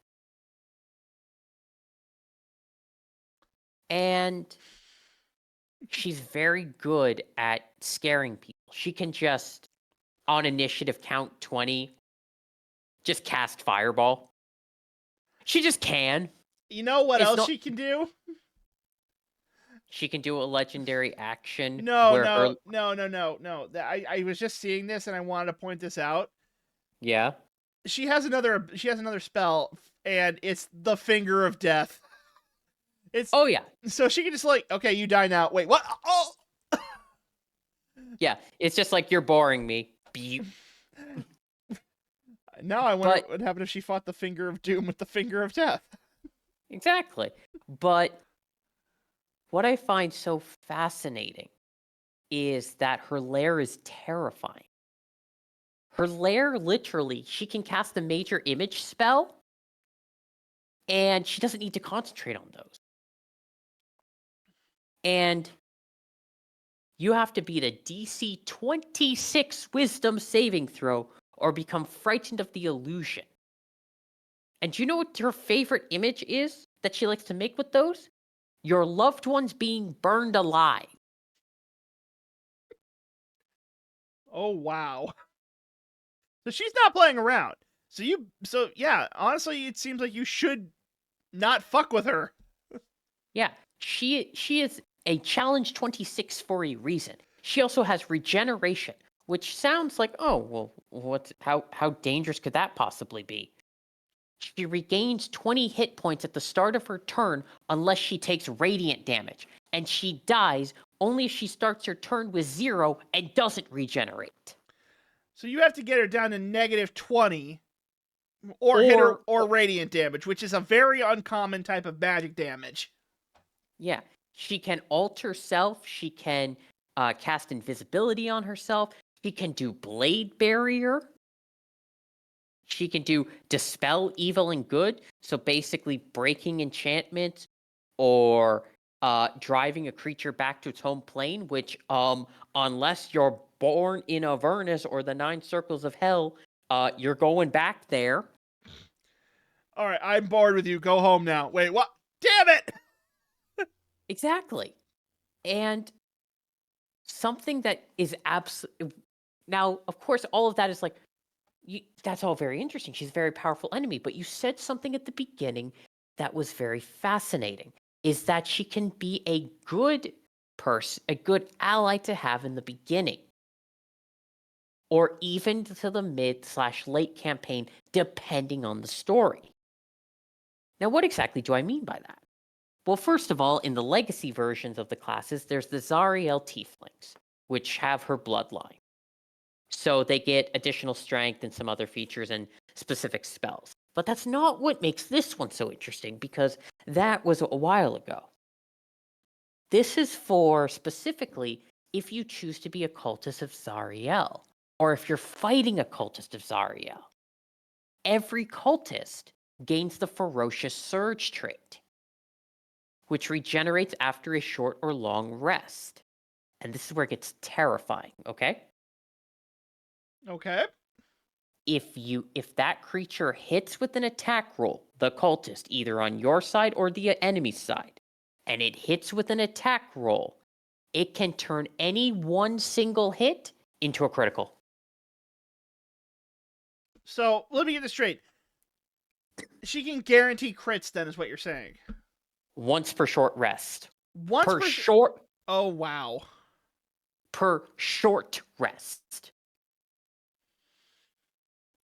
That is terrifying, because short rests are so... Wait, hold on. Let me ask you a question, then. Does it have to be a true short rest, or could they do something like the Bard's Song of Healing short rest? It doesn't specify. Oh, dear God, that's actually more disturbing, because then that means that you can guarantee like up to 4 critical hits before a long rest, and that can drop a mid-level boss pretty easily. And if you get up there to mid-level, there's Infernal Tactics, which is basically the Illrigger Pride for free. Oh, God.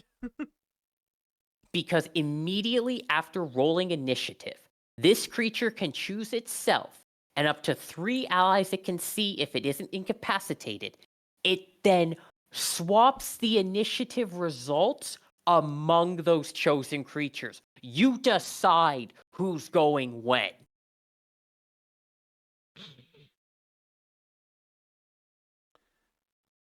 All right. Wow. Okay. No, that definitely sounds like you can win that. And not only that, like, just look at all the other stuff that she can do. Like... And that's for her cultists. So if you choose to serve her, you get a free crit every short rest. And if you are still serving her and prove your loyalty, you basically get a Pride Illrigger thing for free that's a plus.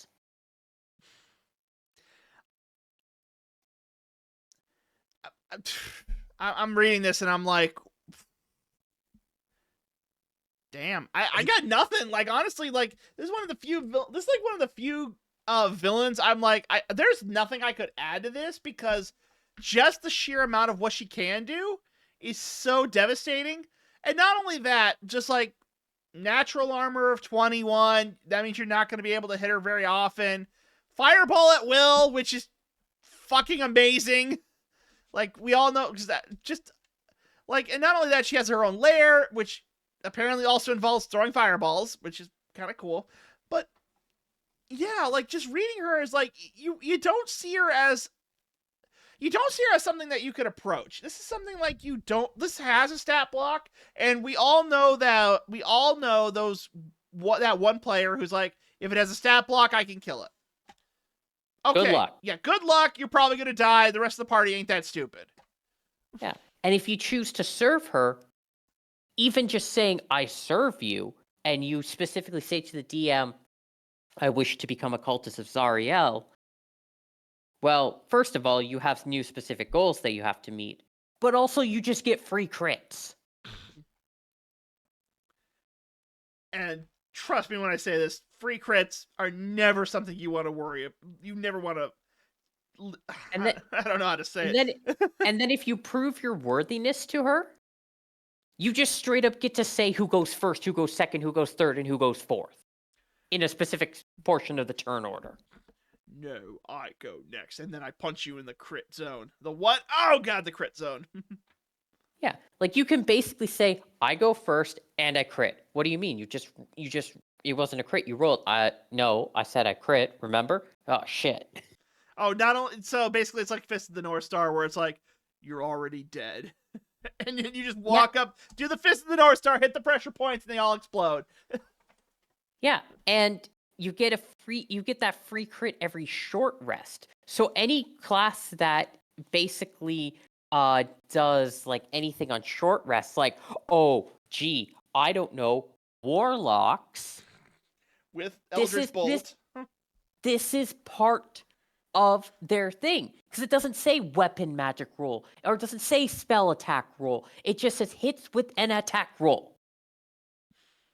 So basically, it guarantees that any spell will crit. It basically guarantees that you can do this once per short rest.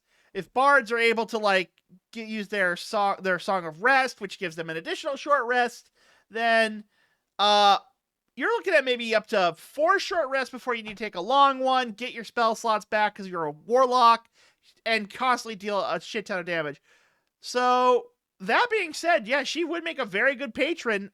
The question is though, would she turn you into a death lock afterwards? I don't think she would. I think she would just break your pact and then kill you. Actually, to replenish her legion, Zariel needs the soul of mortals to create lemures, which she can then promote to higher forms of devils. She would want to keep you alive because she expects the best from you. Then she would definitely love. And then, of course, as we all know, Zariel also invented the Hellfire engine, which makes lemires as well. So it all kind of. So we actually had a bit of a theme going on this episode. Yeah, Zariel is I'm sure in the bestiary there are other big patrons where the cultists have like their own specific effects. I guarantee that there are. Just one moment. I'm going to actually look up one right now. Oh, there's the Demon Queen. Yeah, cultists of Zugmoy get Spore Kissed, which is an immune to charmed and frightened conditions. In addition, if it's reduced to 0 hit points, each creature within 10 feet of it takes poison damage equal to its number of hit die. Oh, so that can easily equal up to about 5 or 6, depending on what class you're playing. And it's immune to charmed or frightened. You just get that automatically if you become a cultist of Zugmoy.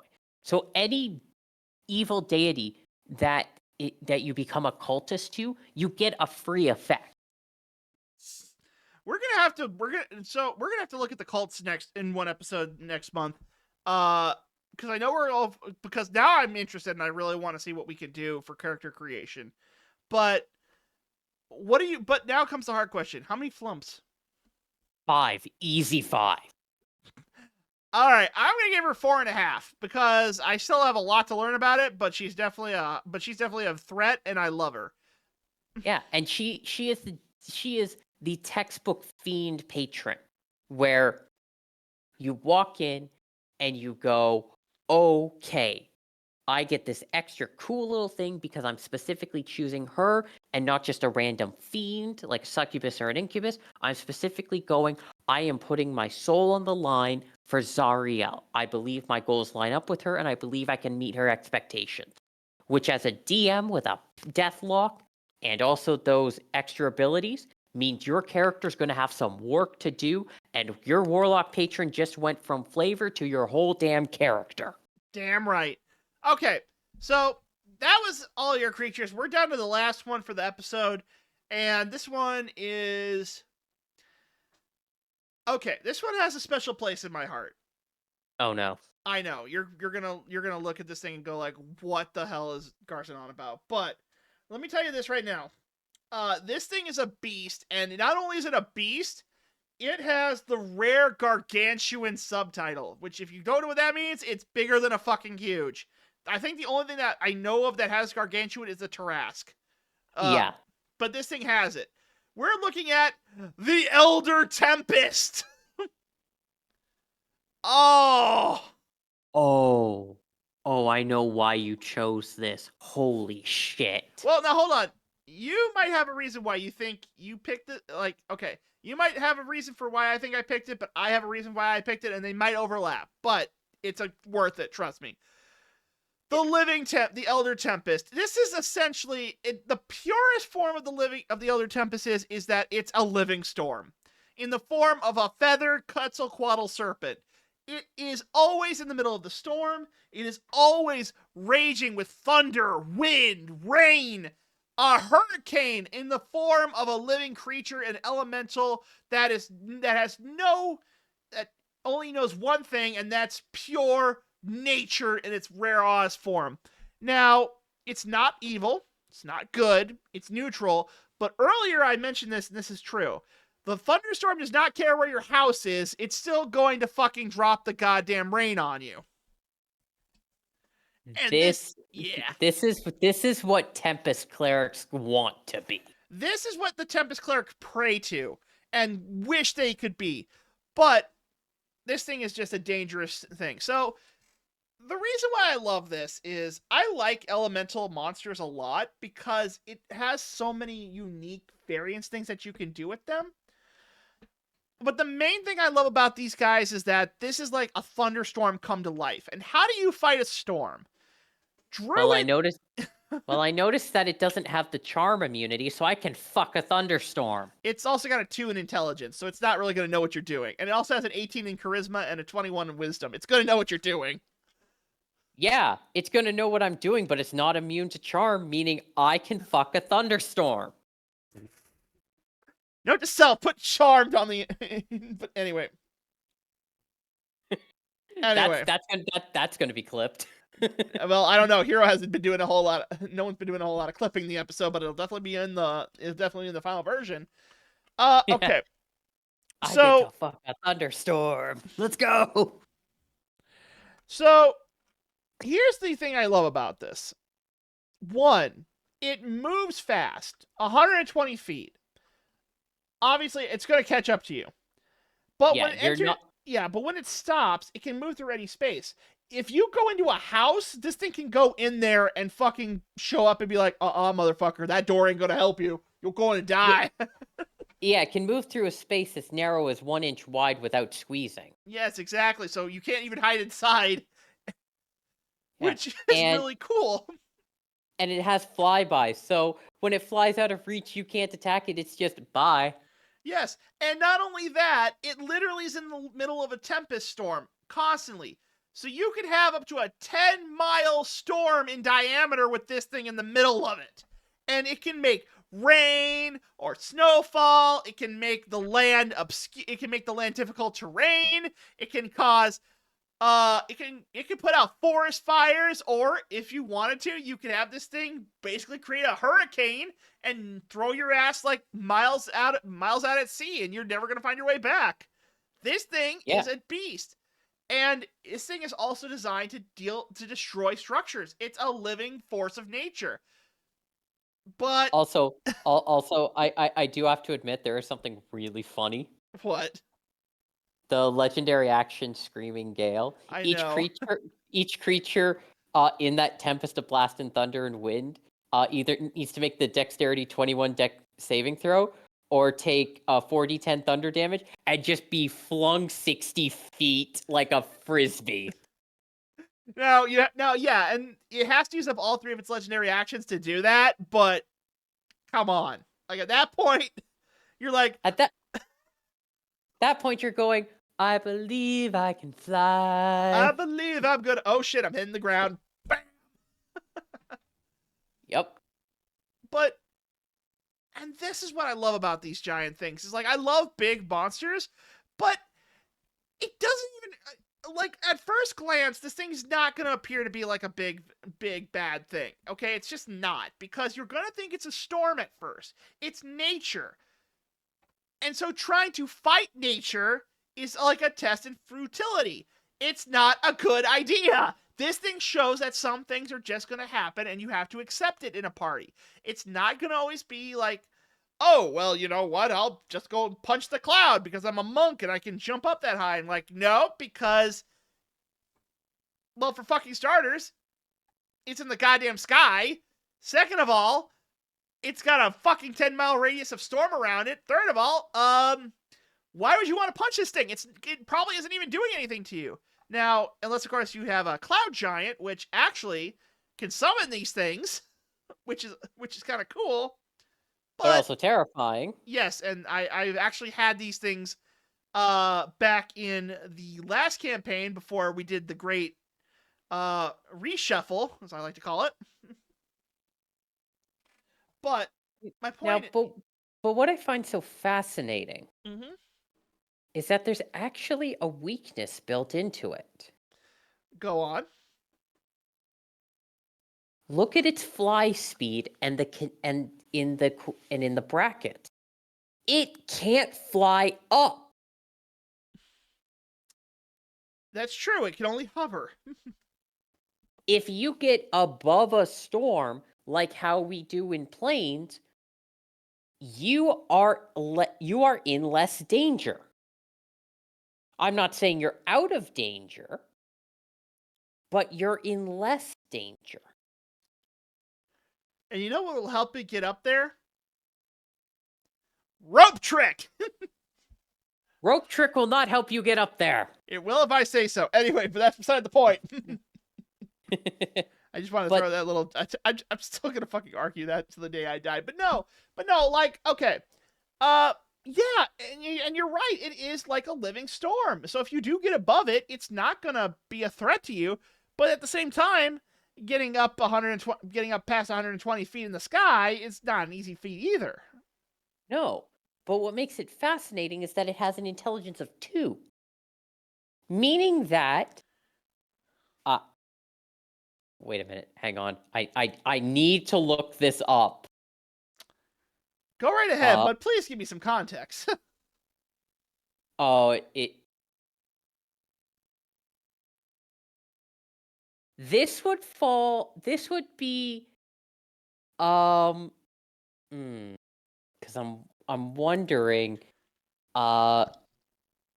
okay, beasts are a specific thing, but with it being like an actual creature and all, and it taking like this thing, could you argue that you could charm it with beast bond? I don't know, because it's not an animal, it's an elemental. So Yeah, does the spell work on elementals? it just says one beast you touch. Well, okay, first of all, you'd have to touch it, which means you'd have to go up into the sky. So that's Yeah. so that's first thing. Then the second thing is it's not a beast, it's an elemental. So I don't think it Yeah. would fall under that. Now, you couldn't. So if you had like control elemental or like Or like charm monster. Charm monster is the one that I'm thinking of. charm monster maybe, but it does have a high wisdom and charisma. So that would mean it would have to and it has by the way, just to let you know, the charisma saving throws, he has a plus 11 to that too. So you have to beat like a 30 or 29. Yeah, it would be insane, but it would be a hell of a moment if you got a literal living thunderstorm as your friend. I agree. I do think that this would probably fall under more of like a Tempest type of thing, but I do think this would be a really cool don't get me wrong. Sometimes you need to have a monster that's not a big bad guy. This clearly can be a big bad guy, but he's not. But he's nature, and nature is oftentimes the most scariest thing we have in a concept, because with nature, it's out of our control, and if it's out of our control, it allows us to have concepts that we are not going to normally be able to deal with.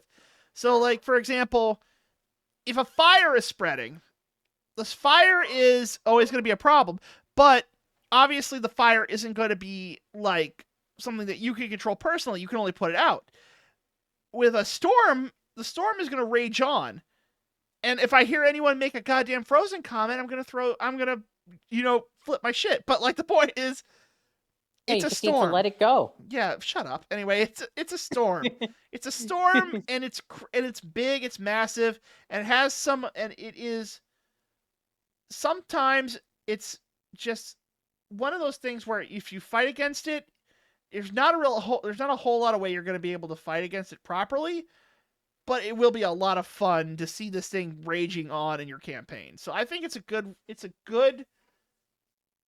example of an environmental monster. Right. And that's what it is. It's literally an environment of rain and wind, and can't deny that.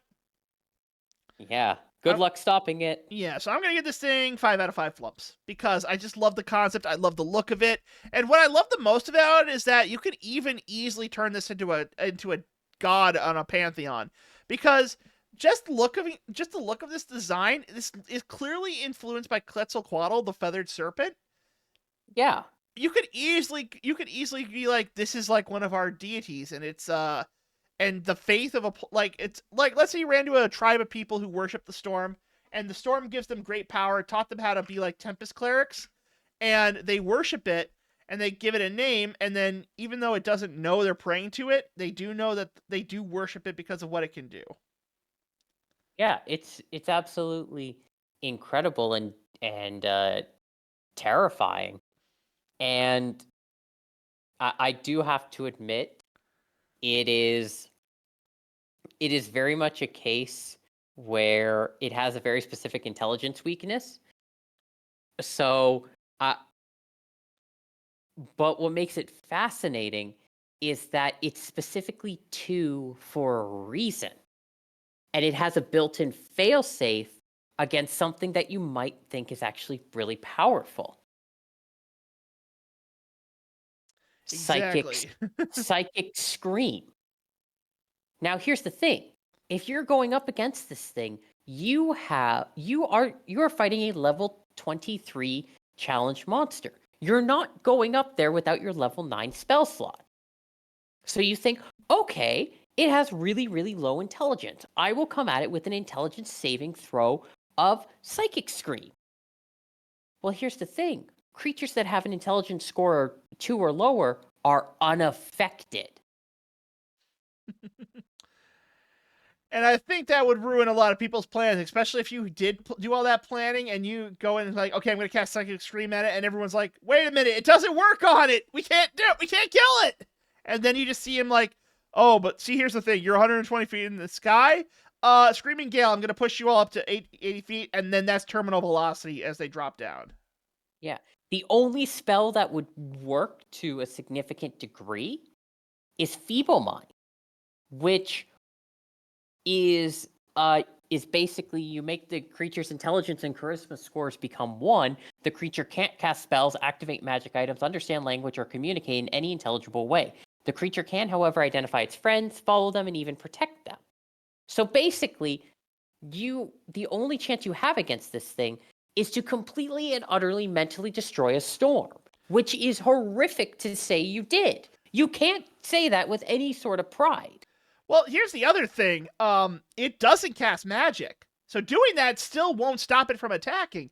All of its abilities are natural to the creature itself. So if you think like turning off its ability to cast magic is going to stop it, no, because it's still going to have Lightning Storm. It's still going to have Thunderous Slam. It's still going to hit you like a truck. The only thing you probably did was turn off its charisma buff, but it still has a plus 11 to the saving throw unless that gets turned off by Feeble Mind, which it might. I would have to look that up to be 100% certain of it, but I don't see it actively having like those are cheap tactics that can work on a lot of monsters, but for the Elder Tempest, it's just like, okay, you turned off my charisma. Now I'm going to hit you with my thunderstorm, and you're going to take a lot of damage, and you're going to go flying off the fucking cliff again.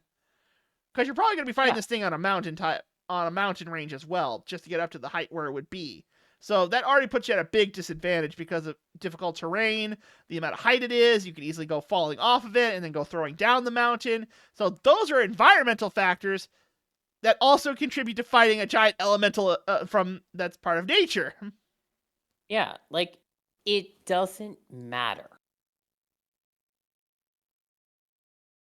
It doesn't matter what you do, you're not winning this with cheap tactics. No, but if you can win it, that's a story. Oh, yeah. And you know the best part is? Like, you could, if you, like, this is just as a DM, but here's what you could do. If you had this thing get taken down by the party, I would say it doesn't die. It gets turned into like a build-up, like into a material that you can use to make a weapon out of it. This would be such a fun thing to be like, I killed a giant storm, and in return, it left me with this orb of storm, and then I put it into my blade. I named it Susanoo, and now when I draw it, the winds bend to my will. And you have earned that if you manage to kill this damn thing. Oh yeah, absolutely. That's a treasure. This is a treasure monster where, as the DM, you have to give them something really cool because it doesn't have a lot of treasure naturally. But if they fucking won, they earn like a god-slaying weapon at that point. Oh, absolutely. So I'm giving it 5 out of 5 flumps. Same. All right. And I think with that, we have hit the end of our journey through the multiverse for Monsters in the Multiverse. And I gotta admit, I think I like this book more than the base one because obviously it was very much an improvement, but it also did its function of serving as like a gathering point.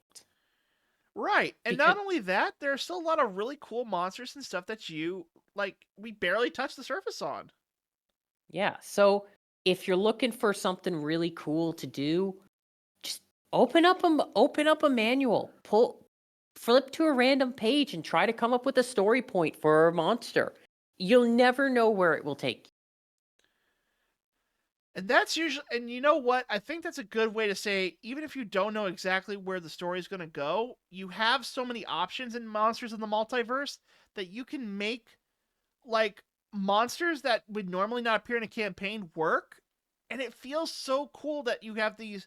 It makes your world feel bigger. That was the benefit of Monsters of the Multiverse. It made the world it made your campaign feel bigger, but it didn't feel like it was robbing you of anything either. That was that was truly what I think was the best part of Monsters of the Multiverse, is that just that sense of growth.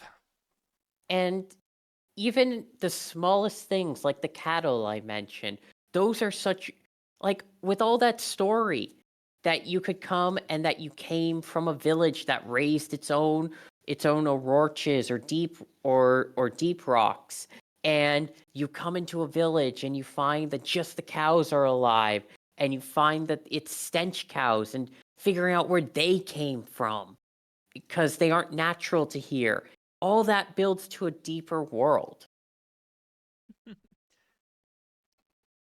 And I think that's probably the best way to describe Monsters of the Multiverse. It made a deeper world, and you never can fault a book for doing that. Yeah, you can never fault it for trying. So, speaking of that, next week, however, we are going to look at I would say, not an official book, but a homebrew section that worked in tandem with the original Monster Manual to give it a little bit of more life before 6th edition comes out this year. We will be talking about that next week, and then the week after that, we'll be talking about the monsters we don't like and the draft chaff of the books. Yep. All right, but till then, I want to thank everyone who watched our show. It was fun making it. I know we are late on this week's episode, but we will probably be back to a normal schedule next week. So till then, I will see you all another time. And Chitter, thank you once again for joining us. I always have a blast doing these videos with you. You're welcome. I hope everyone had an amazing time and use Tiny Hut. Don't listen to them. Now, also, if you can, please remember to give a like, follow, and subscribe to our video. We release these D&D campaign book videos every week. We are currently also in the process of making some more long-form content, and we'll be doing some more interesting things in the future. If you would like to submit a topic, please leave a topic in the chat, in the comments below. We are always looking for new ones, and we always could use some new ideas. From the bottom of my heart, thank you for joining us for Forgotten Table Tales. I'm your co-host, Garson. I'm Chitter. See you later. And take care, everyone. We love you all. Bye-bye.